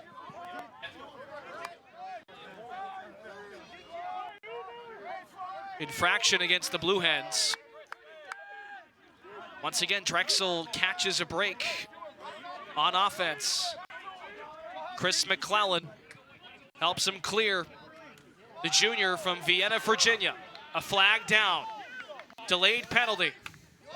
Can the Dragons capitalize? Bowering, one-on-one. Counted. Snuck another one there. Scores. Hat trick for Reed Bowering, up to 31 goals this season. That is tops in the CAA. As a result, the penalty is waved off. Bowering's just so strong underneath, and you got a short stick. You got to know he's going to go for it, right? Especially that flag down situation. Just a tough, big body to move. You watch Thomas Alla just bouncing off him on that slide. That might have something to do with the timing. Make it 7 games this year for the junior from British Columbia with a hat trick. Reed Bowering also entered this game with a 20-game goal streak. That is up to 21. Entering the contest, that was the 6th longest streak in the country. We spoke on Charlie Kitchen's streak, which was 3rd best in the country at 27 straight games, which dates back to 2017. He accomplished that feat today. And what do you know, the 2 most talented, arguably offensive players on either side, Kitchen for Delaware, Bowering for Drexel, each has a hat trick.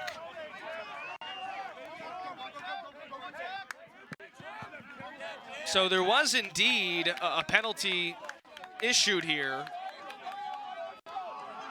There was a 1-minute slash against the Delaware Blue Hens. So Drexel on the man up for the 5th time today. Owen Grant, the penalizer. Strasner and Haynes, the 2 close D guys. In on Varian, kicks it out. King fires wide.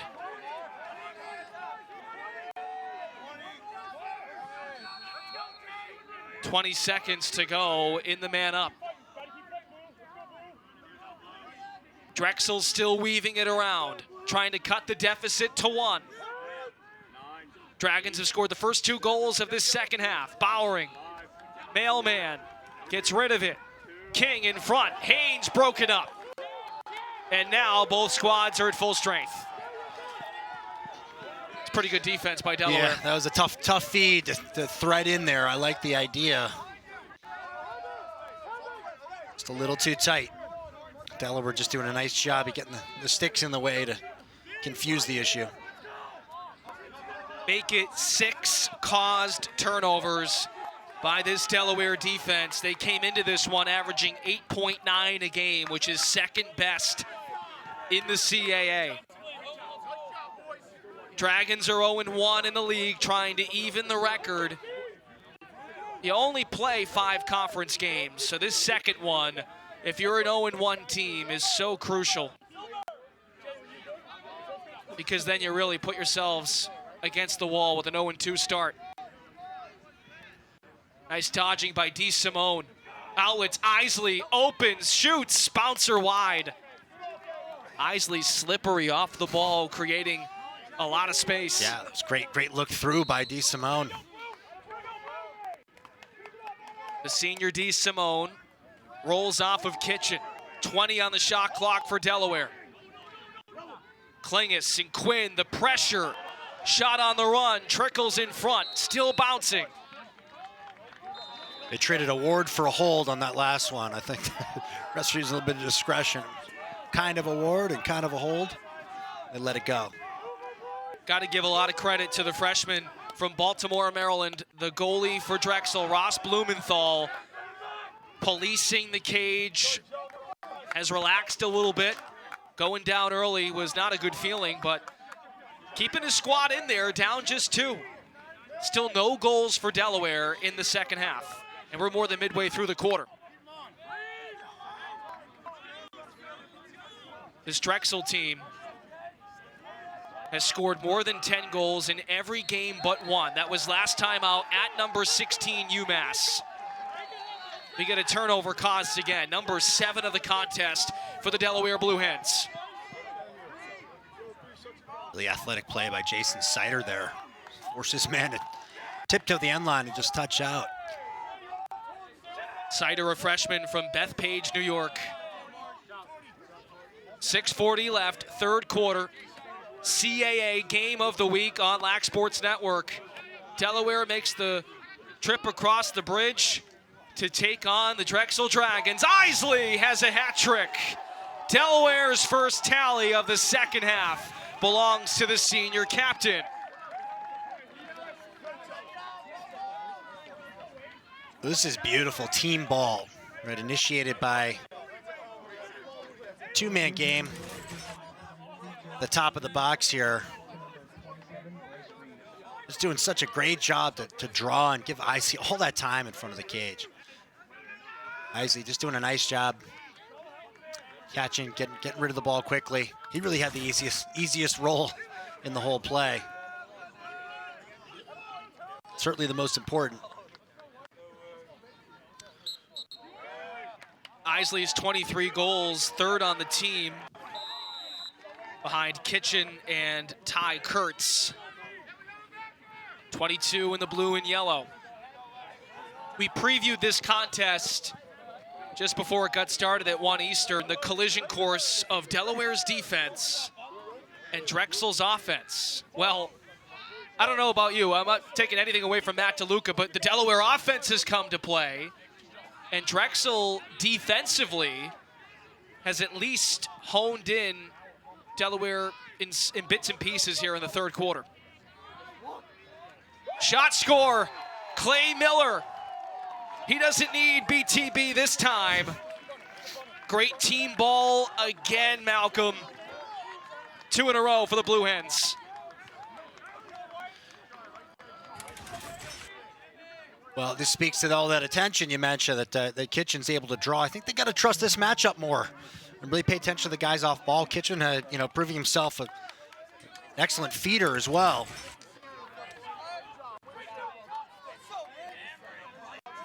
But credit to Clay Miller there, just hanging out on the back door.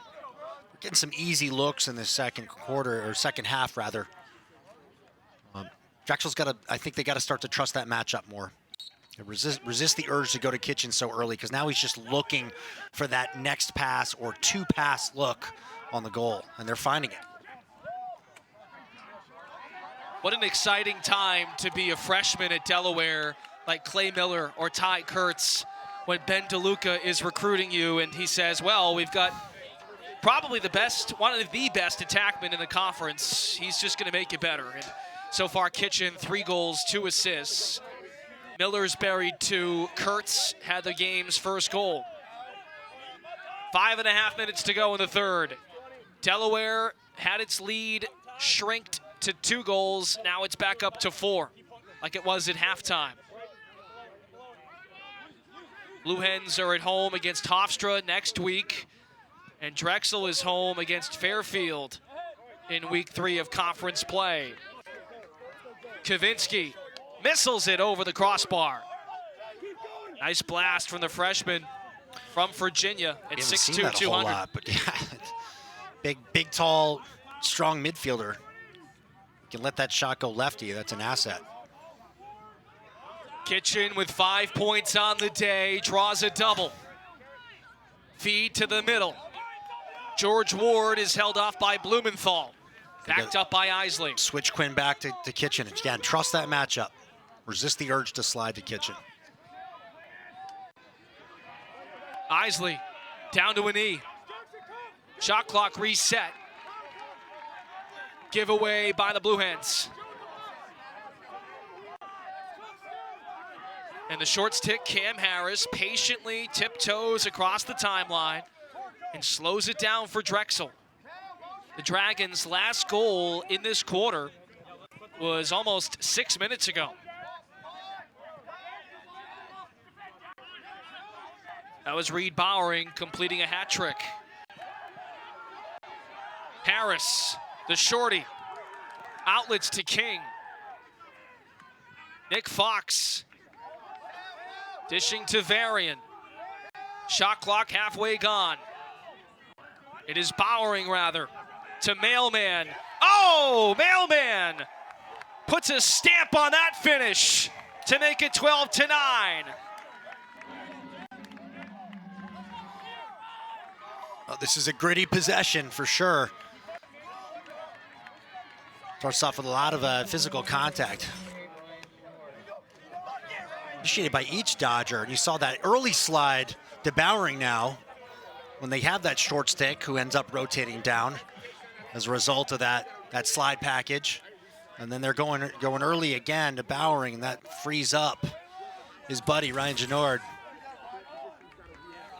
And my apologies, Ryan Genord, the sophomore, with the beautiful outside touch to make it 12-9, just a 3-goal lead now for Delaware.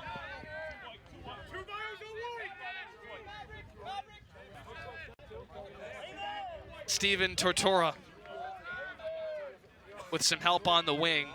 5'10" senior from Fairfield, Connecticut. 42 in the blue and yellow.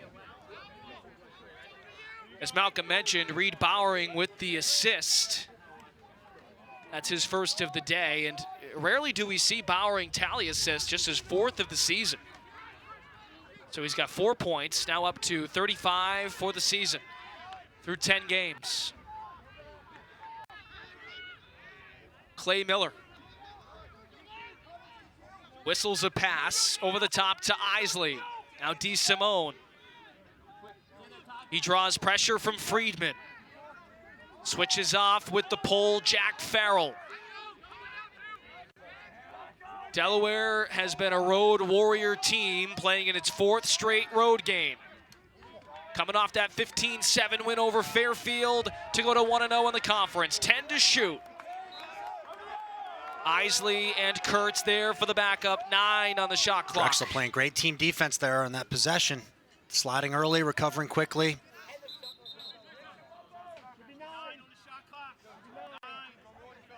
Now the time is being corrected. Kurtz was just tracking down the ball.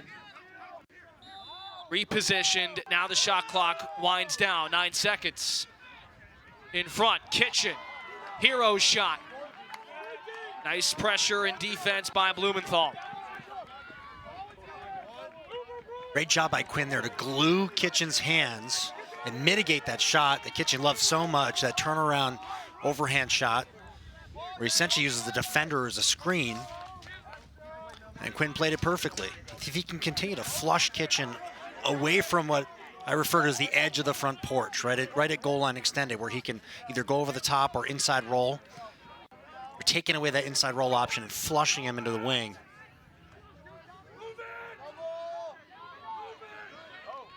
Varian nowhere to go. This Delaware defense can be very gritty. Top 5 goals against average in the country at 8.6 allowed per game. Nick Fox trips himself up. We have 90 seconds to go in the third. Fox, bounce shot, save Deluca. That's number 9 of the afternoon. Jason Sider clears the ball for the Blue Hens. Well, Fox is pretty spent after that physical possession on the other end, and now having a sprint back in the hole. If Sider could get a go against him, I think it would be an interesting look.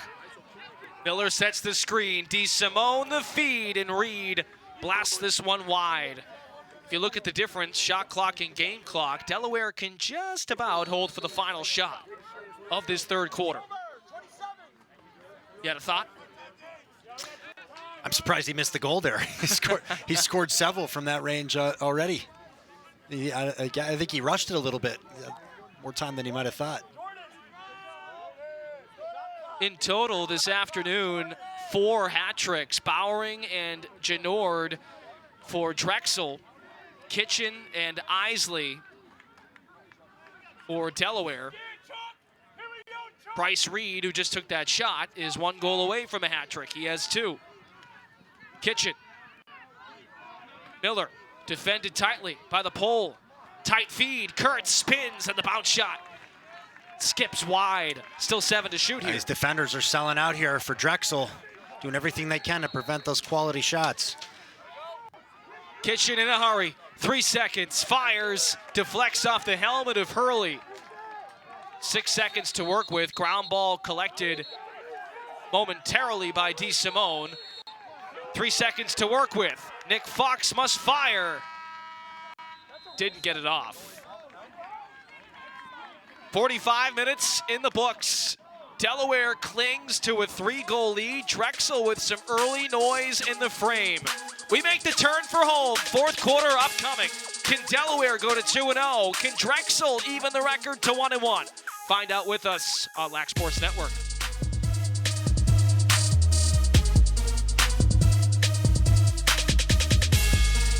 Welcome back here inside the studio for this quarter update. All sorts of big conference games going on around the country today. And like in the CAA, a big one in the Patriot League where Loyola made a big statement today. The Greyhounds hosting number 15 Lehigh. Mountain Hawks unbeaten in conference play entering today, but that wouldn't last real long because, well, they had to go up against this guy, Pat Spencer, and well, he put on a show. Here, bodies up his man, walks right in. That one makes it 6-0. Spencer flexing his muscles throughout this one, and there's more. Spencer, again, 5 goals and 5 assists. That's another 10-point game, his second in a row. And, you know, how about a hidden ball trick for good measure? Aiden Olmstead keeps it himself. He scores from distance, 15-9. Loyola, big winners over Lehigh in the Patriot League. Elsewhere in the ACC, Duke getting a win that they certainly needed after back-to-back losses in the ACC. They finish ACC play at 2-2 with the 14-8 win over Notre Dame. Another good one going on in Charlottesville. North Carolina had an early lead over Virginia, 6-4, but the Cavs have come back to tie that one at 7 in the fourth. And Michigan and Maryland just getting underway there in College Park. We will see you after the game and, of course, tonight at 9 p.m. Eastern for Lacrosse Now. But for now, we send you back to Philly.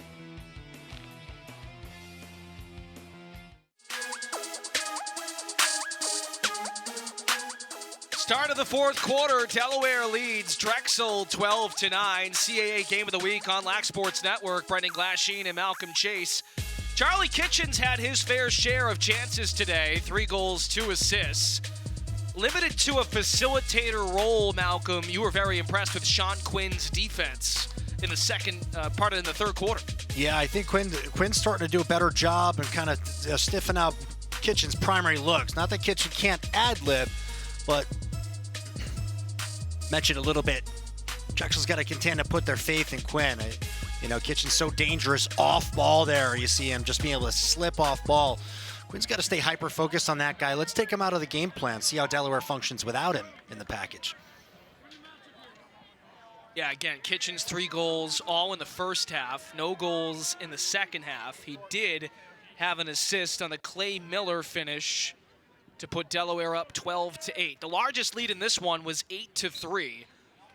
That was the Blue Hens on top in the second quarter. Drexel whittled into the deficit in the third. Desperate quarter here for Drexel. 0-1 in the conference. Cam Harris, the feed to the doorstep, and Varian has a hat trick. Shorty to the attackman. And what a spark for the Dragons of Drexel to begin the final quarter. Started at the face-off. Haynes is putting such great pressure on Koita. Looks like it was going to go Delaware's way. But Cam Harris is an absolute speed demon. And eventually you got to slide to him when he gets under, you know, within 10 yards of your goal. You got to pay him some respect. And great look through the defense in that tight window there by Harris. Variance, money in the bank from that position on the field. No doubt. Right on the doorstep and right on the mat. Puts it in. Drexel within 2. In the opening 20 seconds of the frame. Second assist of Cam Harris's senior campaign. On the wing, it's the Pole, Jack Farrell, helping out Koita. And Koita needs all the help he can get because we've hit on Austin Haynes quite a bit. Just a big presence, a lot of, he's a heavy presence as far as what he's able to do to disrupt the wings on the faceoff. Mailman underneath to Varian. 3 goals in the contest. Can he make it 4? Off the post in front. Secured by Auersler. The sophomore from Lutherville, Maryland. He clears successfully to Ty Kurtz. To Kitchen. Isley finishes. Tic-tac-toe. Delaware back up 3.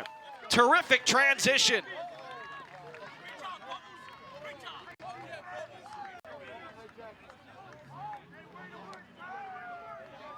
Nice shot by Sider on the other end, just getting hammered in front of the cage. Multiple players and able to spark this transition, staying strong, maintaining possession, and then, as you mentioned, tic-tac-toe on the other end. It's just great touch passing. Those Delaware attackmen have great hands in front of the cage, able to execute plays in those tight spaces. Eerily reminiscent of the UMass Minutemen and what that team has been able to do. Scoring in transition, probably, you could argue, probably one of the top 10 teams in the country are doing that. And Delaware pulls it off tremendously. Halts that Drexel momentum after Varian scored. Those transition plays, higher percentage scoring opportunities, right? Those chaotic broken plays and transition plays where the defense isn't in and set and communicating. Got to take advantage.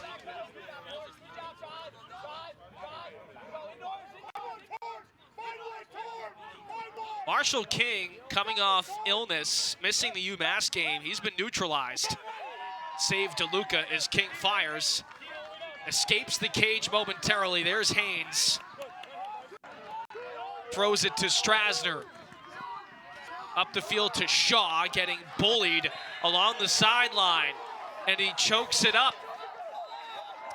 Not giving up on the play, the Drexel Dragons. The Delaware Blue Hen long poles have a pretty good handle, but when you're subbing box side and you're trying to clear in front of the box, you run a high risk. And Austin Hayes worked so hard in that previous play to maintain possession. I think they got to settle down a little bit and look up and over the top. Stay away from that box. And to elaborate on your point a moment ago, talking to Ben Deluca, the head coach of Delaware, asking him about the keys to this game, and when he looks at Drexel, he said it, in transition.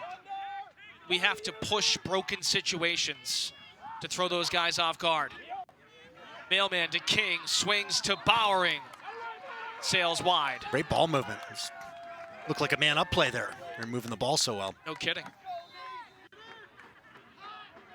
Feels like Marshall King has served as a decoy for much of this contest. Coming in, despite missing last game, King, 31 points, 15 goals, 16 assists. King deflected, almost on the board. Back-to-back saves by Deluca. Jarring in front. Guess who? Austin Haynes in there again. You see Deluca is into double-digit saves again this year. Still loose, all the way to Mailman. Can he deliver? Wide. How in the world did that ball end up in his stick? And we get a timeout taken by the Drexel Dragons. 13-10 is our score. Can Delaware hold on and go to 2-0 in the conference? Drexel needs a rally here in these final 11:32. Stick with us for the CAA Game of the Week on Lac Sports Network.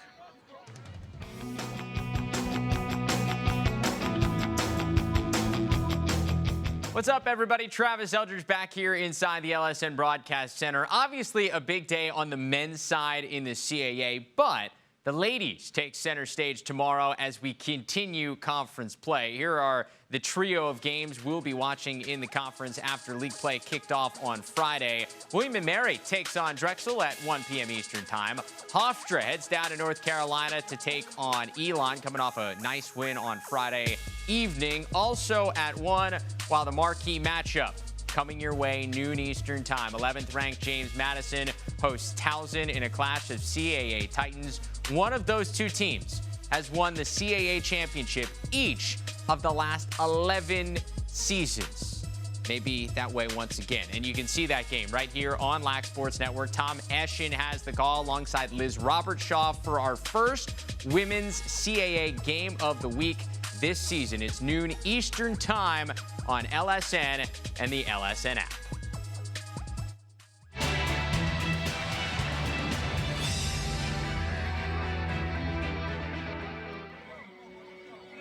Welcome back to sunny Philadelphia. Vitus Field, the site for Delaware and Drexel. Blue Hens up by 3 on the Dragons. Brendan Glasheen with Malcolm Chase. We appreciate you joining us today. Right now, as it currently sits on the landscape this afternoon, all 3 1-0 teams in the CAA, UMass, Towson, and Delaware, in position to go to 2-0. All 3 games in the fourth quarter. Towson by 8, UMass by 2. You got to admire Seth Tierney and the Hofstra Pride. It's been a tough year, all in all, but defensively, the Pride continue to battle, staying in games. We'll see if Seth Tierney's squad can pull that one out at home against the Minutemen. I think given the offensive landscape in Division I, holding any team to close to 10 goals or under 10 goals is impressive unto itself. Mulcahy, the freshman, bodied by Strasner. Drexel hangs on, still 40 on the shot clock for Nick Fox. Tough shot, nearly trickles in, the shovel! It goes for Bowering! And we don't get a goal. Very close. That was an awesome play that didn't result in a goal.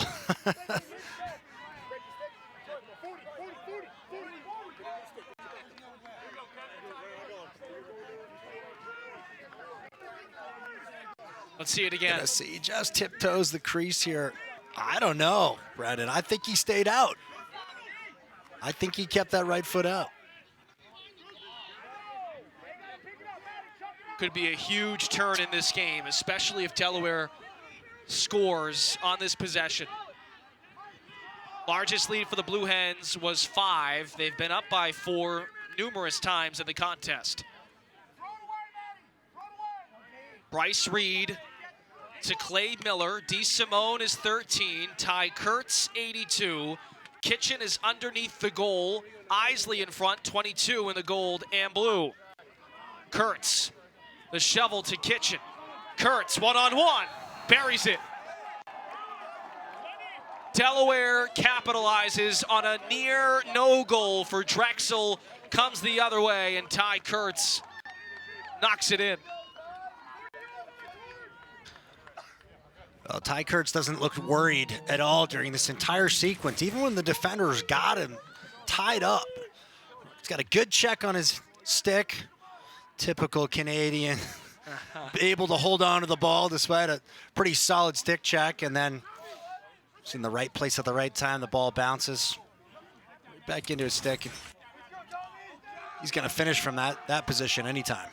You talk Canadians and the dominance that Ty Kurtz unleashed last week in that win over Fairfield, scoring 10 points, 7 goals, 3 assists. It was the most points scored by a Delaware player since 2010, Curtis Dixon, who is tearing up the box game with the Calgary Roughnecks. Sure, one of the legends in the game. 9.5 minutes left. Drexel cut the deficit to 1 early in the game. It was 3-2. And since, Delaware has kept, at the bare minimum, a 2-goal lead. It was 10-8 at the start of the third. Drexel scored the first 2 goals of the third frame. Bowering is getting bottled up by Sider. You've been impressed with him today, 23 in the blue and yellow.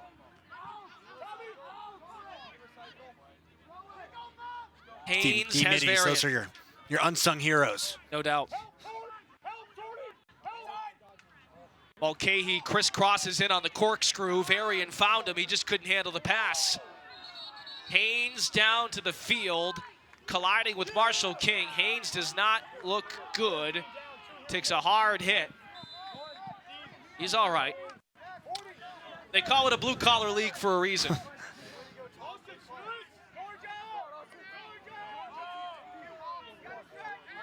King with some good physical play there. A little bit from behind. Close. He's got to be careful about standing over another player, though. They're going to call that kind of stuff pretty tight. He hangs out there for another second.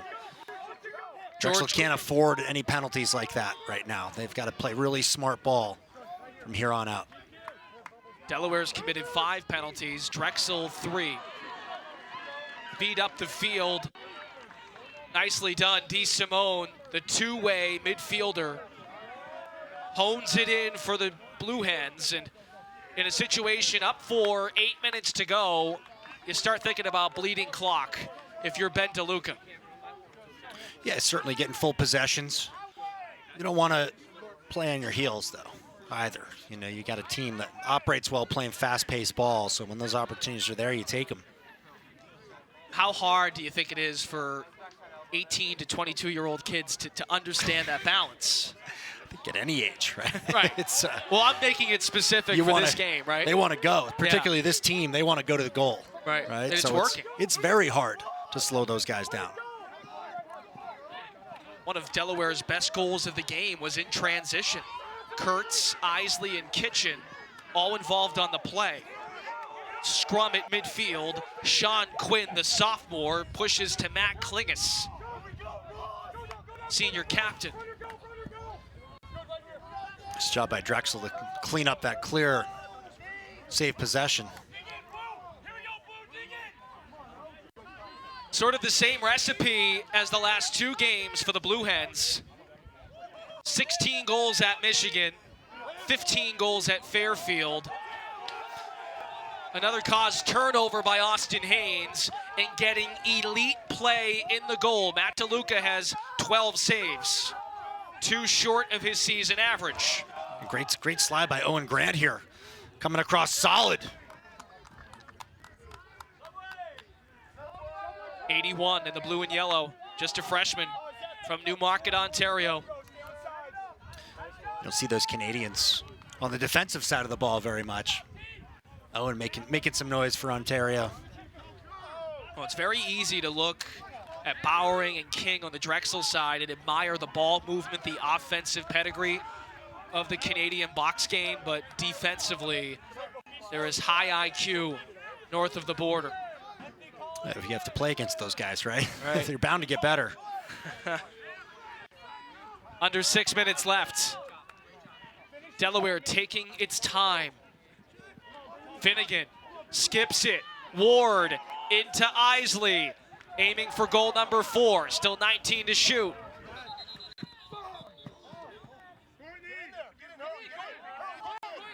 And a multitude of whistles just to reset the shot clock. Looks like there's equipment issue. Broken stick, chopped right in half. Use it for the firewood later. It is a nice day in Philadelphia. Temperatures in the 60s. Pretty soon it will be bonfire weather. Chipped out, nicely done by Farrell, the long stick defensive midfielder. Drexel, if it has a run in him, needs it to start right now.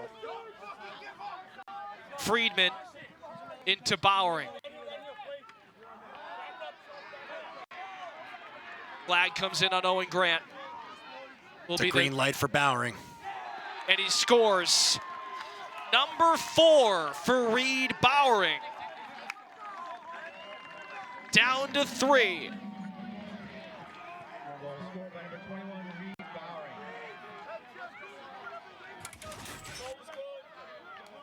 Well, before that flag even hit the ground, Bowering knew he was going to the rack. Right, that's a free look for him. You want the ball in his stick. Just great power.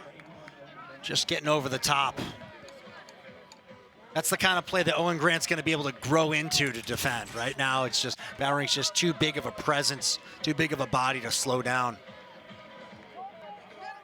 7 goals in the last 2 games for the junior from Coquitlam, British Columbia. You feel not only was the mindset of Bowering to be overpowering, but there was also a level of defeat in the mind of Grant when that flag was thrown up in the air. He is just a freshman. And despite the 4 goals for Bowering, Owen Grant's been fun to watch. We saw a caused turnover on the previous possession defensively. Well, I think Owen Grant's going to be a player in this league. Good Certainly size. getting some good great size, getting some good time this year with the Blue Hens. Yeah, star for the Toronto Beaches of the Ontario Junior A Lacrosse League. 4.5 left. Drexel got possession off the faceoff. In deep, Varian tiptoeing. Tried to posterize it upper corner, but crease violation.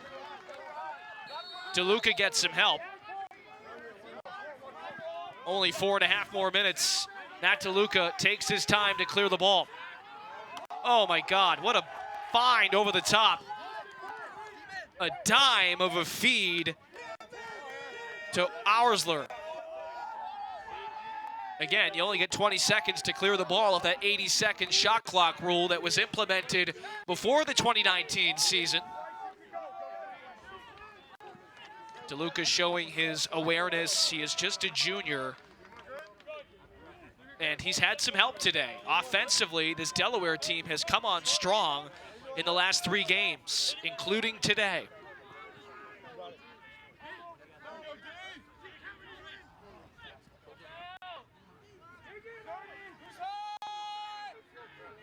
Six different goal scorers for Delaware. Kitchen, ill-advised feed, picked off by Klingus. As we approach 3:20 to go in regulation. Hurley, the shot. It is wide and secured by Varian. Cam Harris creating more transition with his speed there.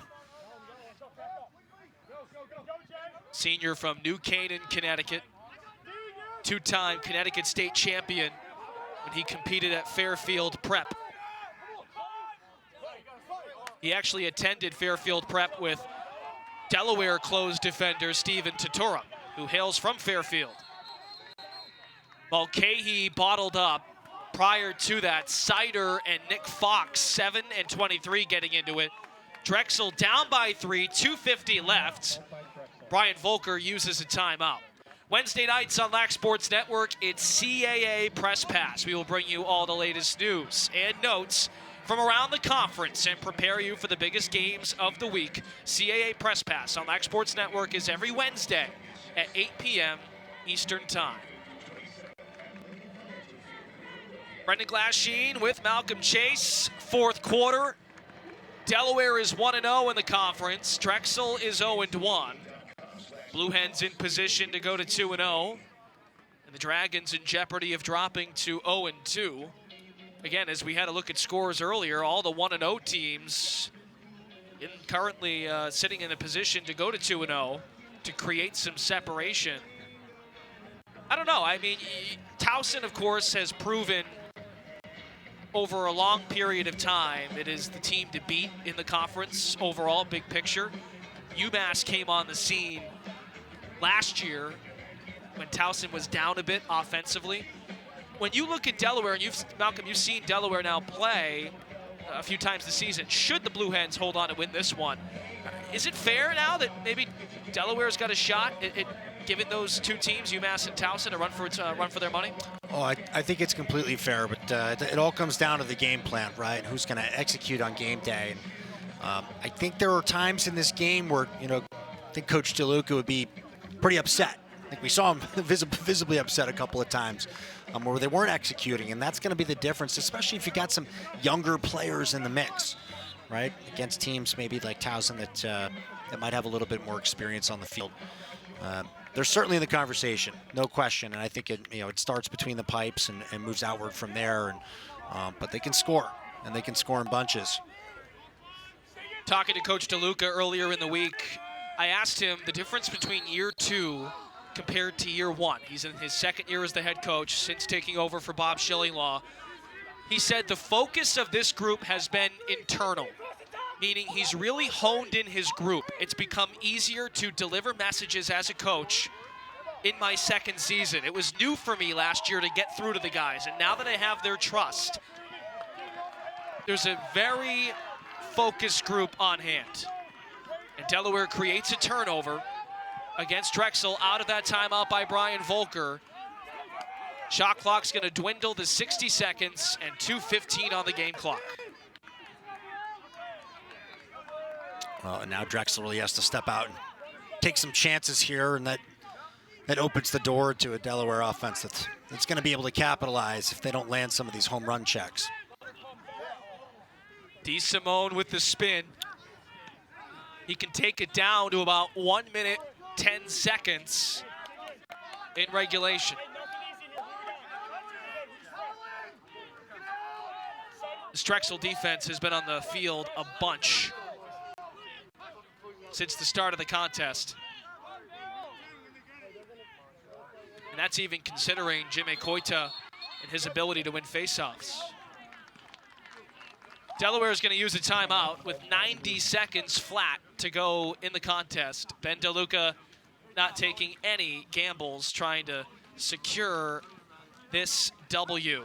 Our next CAA game of the week comes tomorrow, Sunday. The Towson Tigers travel south for a conference matchup on the women's side against the defending national champion, number 11, James Madison Dukes. It is an old school conference rivalry as these two teams have combined to win the last 11 CAA championships. A CAA rivalry game, noon Eastern, Sunday, only on Lac Sports Network.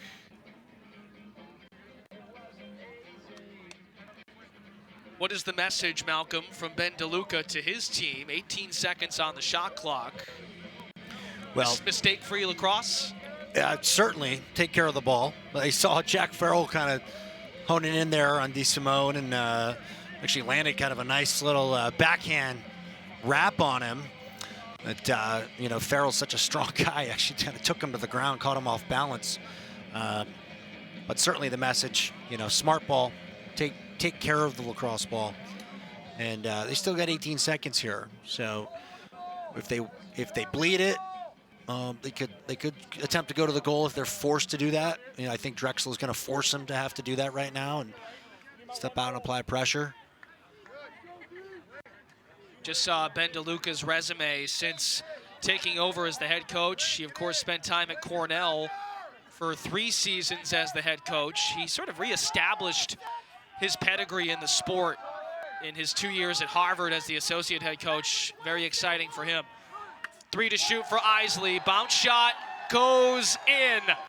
Joe Isley, the senior captain, came to play on the road. A season-high 5th goal of the game.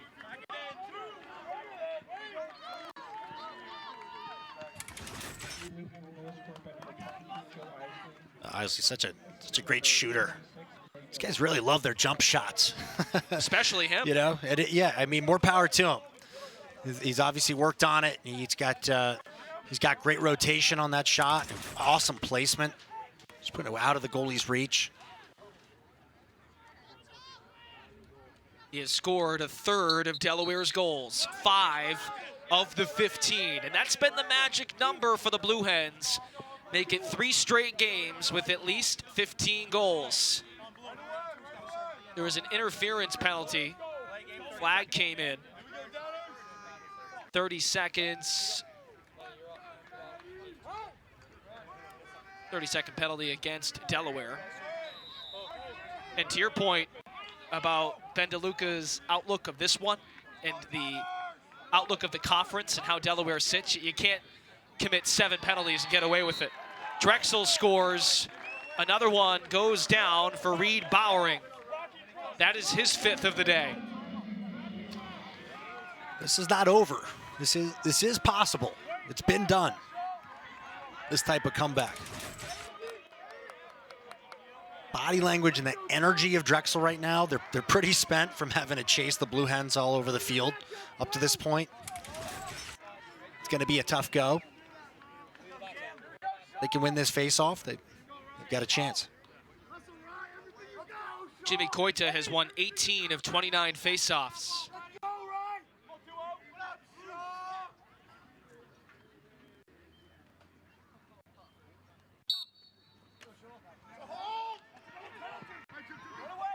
Koita comes away with it. A triangle forms defensively by Delaware. Ryan Shaw shoves down Grippo, and that might be a a roughing flag here against Ryan Shaw. But we just had a loose ball push there. The flag certainly favors Drexel, who's been so great on their extra man opportunities today.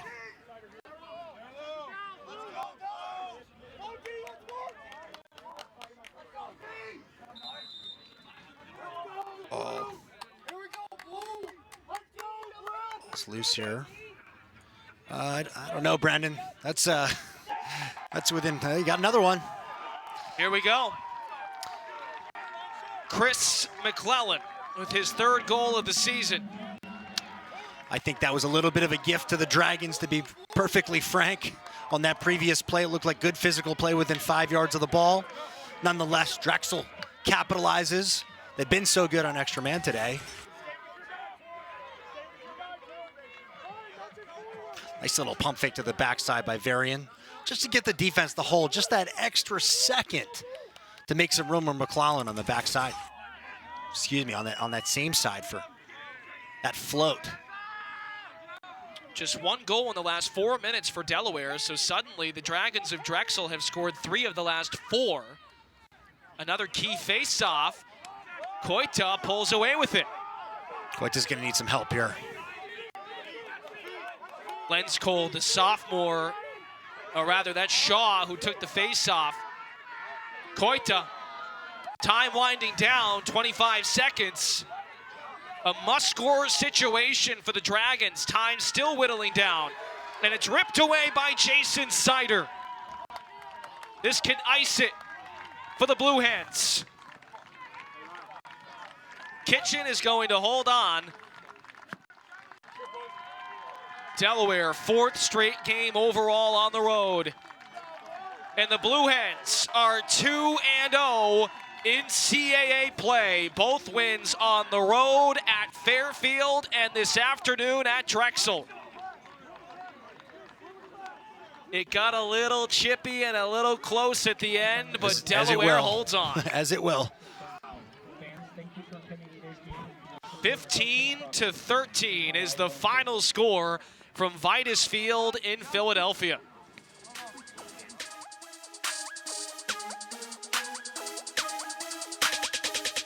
All right, so once again, Delaware wins 15-13. 2-0 in the conference. Drexel is now 0-2. Thanks for watching the CAA Game of the Week on Lac Sports Network. For Malcolm Chase, our producer Dylan Hand, and the entire crew, I'm Brendan Glasheen. Our next CAA Game of the Week is tomorrow. The Towson women travel south to face the defending champion James Madison. But right now, we send it back to the LSN Broadcast Center.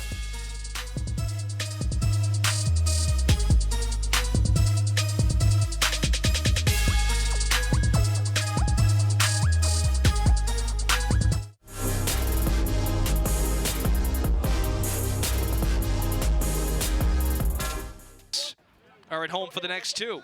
Today against Delaware, next Saturday against Fairfield. Trying to go to 1-1 after a loss at UMass. Clay Miller, 26 in the blue and yellow, had the beautiful BTB finish, and there is a finish from up top. Charlie Kitchen has another celebration for you, people. He has a hat trick. A little shimmy shake from Charlie Kitchen, and Delaware feeling really good after a win. Welcome back here inside the studio for Lacrosse Now postgame. He's the former Villanova standout, Danny Seibel. I'm Travis Eldridge. Danny, Delaware took control of this game early. Drexel came back at times, but overall it was a pretty dominant performance. Yeah, you know, Delaware controlled the game for the most part. Delaware had some chances to come back into the game, but they kind of stayed at that 2-3 goal threshold. They couldn't really break through that. So let's take a look at some of the things that went on throughout this game as we take a look at the highlights in case you missed anything from the beginning. We mentioned Delaware took control of this thing from the beginning. Remember, Drexel trying to avoid going 0-2 in conference play, which is not a good spot to be in here in the CAA. Joe Isley getting the Blue Hens off to a good start. He makes it 2-0. And then Bryce Reed with another one. He was fancy around the crease. Yeah, great work around the crease. You see a couple times here that Delaware, you know, they take advantage of Drexel's moving defensemen, get a couple easy goals on the crease. Drexel did answer. Reed Bowering had himself a day. 2-goal run for the Dragons, cuts it back to a 1-goal game. But how about Charlie Kitchen? his moves on the field as good as his dance moves. I like it. I like it. He got a little bit of a swagger, you know. I like it. Diving across, going top shelf, and then the celebration, shooter.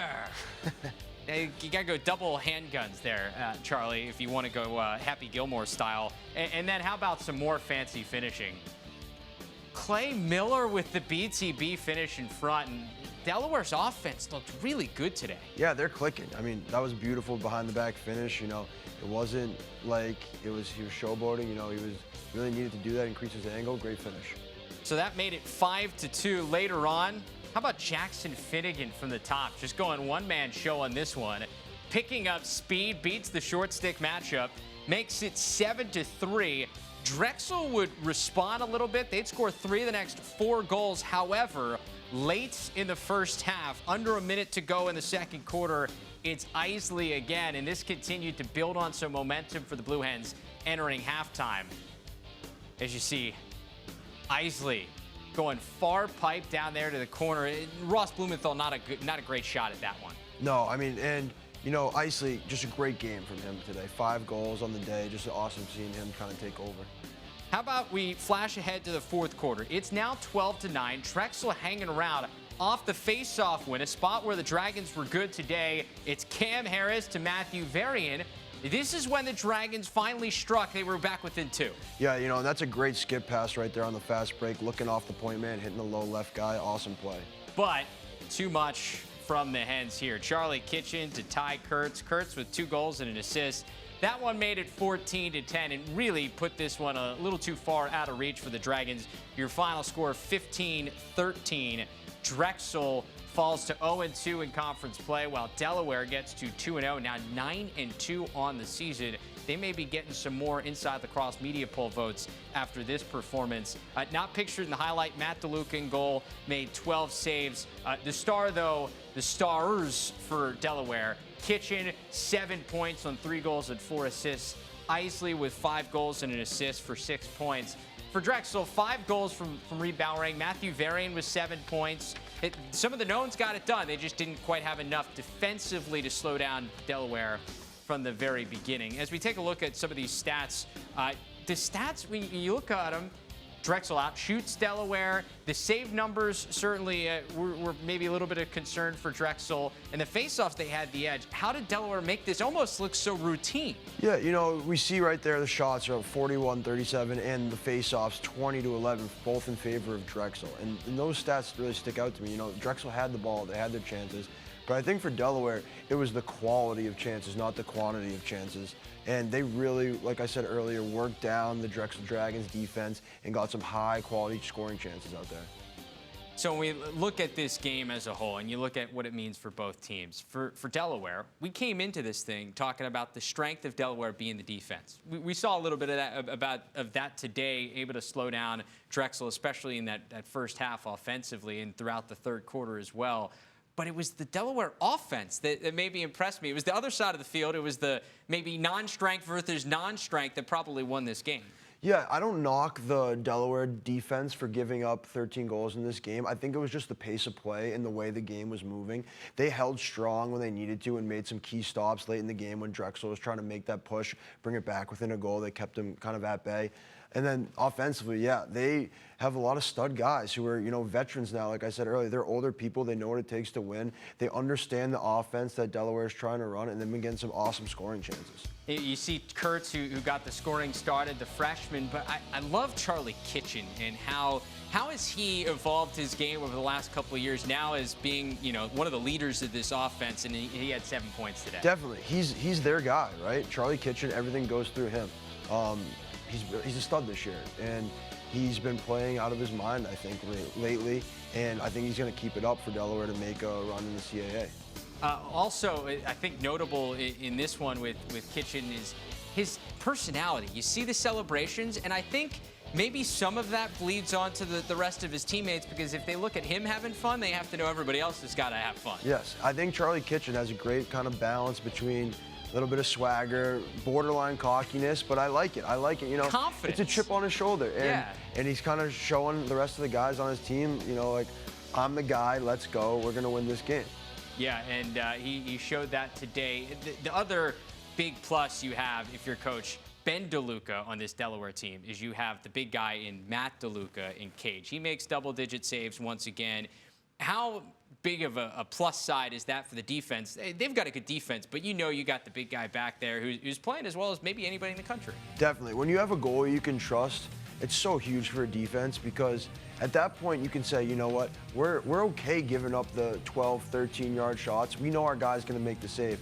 And that makes playing defense just a lot easier as a whole, knowing that you have that confidence and trust in your goalie to come up with those long-distance saves.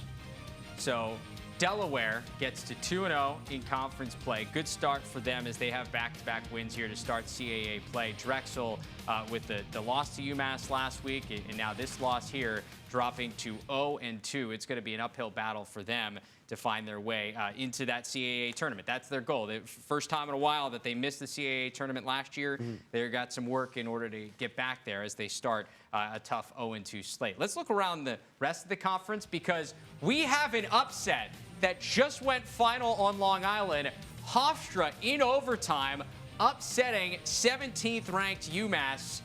This is, look, we saw Hofstra play really well last week here on LSN against Towson. I am really surprised by this result. I'm not so surprised. You're not? You're in on this? Don't get me wrong. I love the Minutemen. I think I've watched them a couple times this year, and I think they have a great team. They're poised to make a run at Towson and the CAA, but we were talking earlier, the CAA is anybody's league. It's a dogfight every game in that CAA, and it's really showing right now. Like Hofstra coming out over UMass doesn't really shock me because I know that they know the importance of each CAA game, and they came out and wanted it. And Hofstra, that's a gigantic win for them. They now have a ranked win to their resume. They sit there at 1-1, and they've played two of the toughest teams in the conference right off the bat. They lost to Towson, now a win over UMass. Look out for Hofstra now because they put themselves in a good spot for the CAA tournament. I agree. Elsewhere, Towson, the team that took down Hofstra last week, coming from behind after being down at the half, taking care of Fairfield as you would expect, 14-7, the final there in Connecticut. The Tigers, 2-0, tied with Delaware atop the league at 2-0 so far. How about the Patriot League?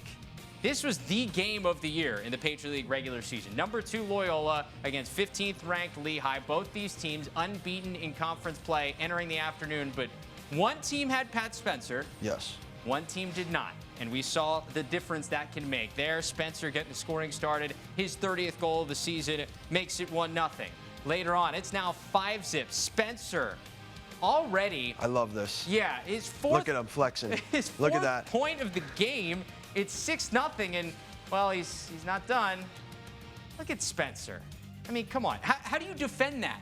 I think we were talking earlier. I feel like if you're an opposing coach, you gotta do something. You can't let him see the ball. You can't let him get all these chances. He's just too good, especially now as a senior.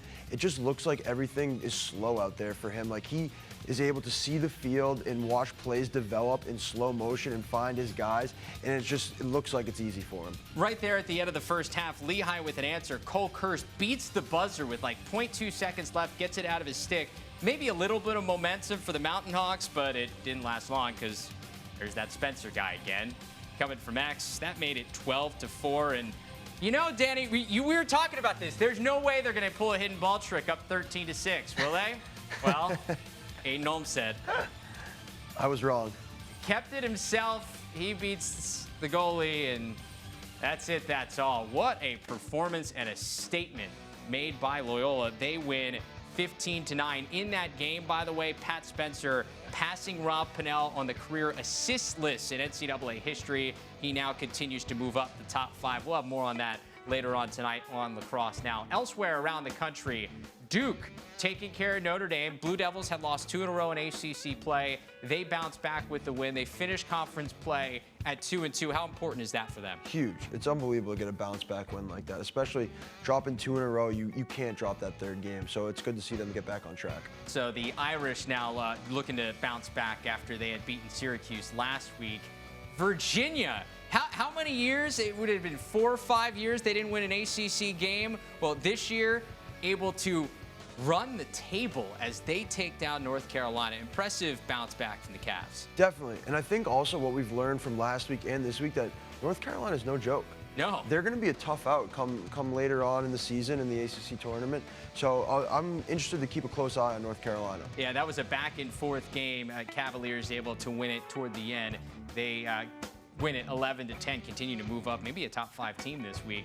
Speaking of top 5 type programs, Maryland against Michigan. This has been back and forth in College Park, but Terps so far so good for them. 10-6 lead over Michigan in the Big Ten.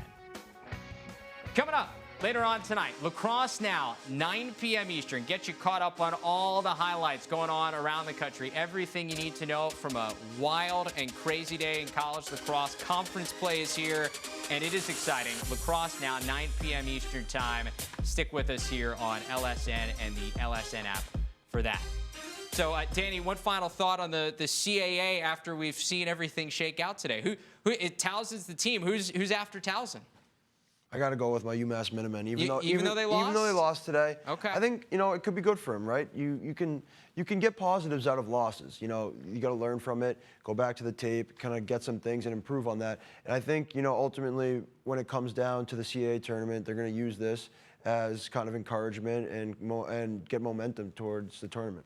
UMass had one of the hottest records heading into this season, one of the hottest teams in the whole country. Well, they lose, not able to do what they did last year where they ran the table in the conference. So they will go back to the drawing board, and they got Towson next week, a game you have it's gonna be a good one here on LSN. Will be a lot of fun. As for now, for Danny Seibel, our crew here, I'm Travis Eldridge. We'll see you later on tonight. Lacrosse Now, 9 p.m. Eastern on Lac Sports Network.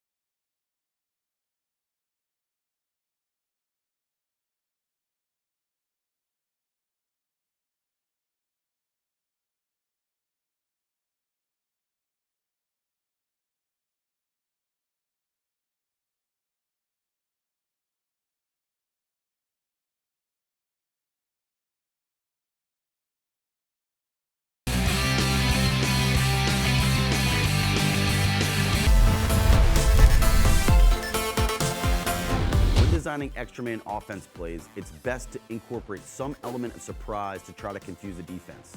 This one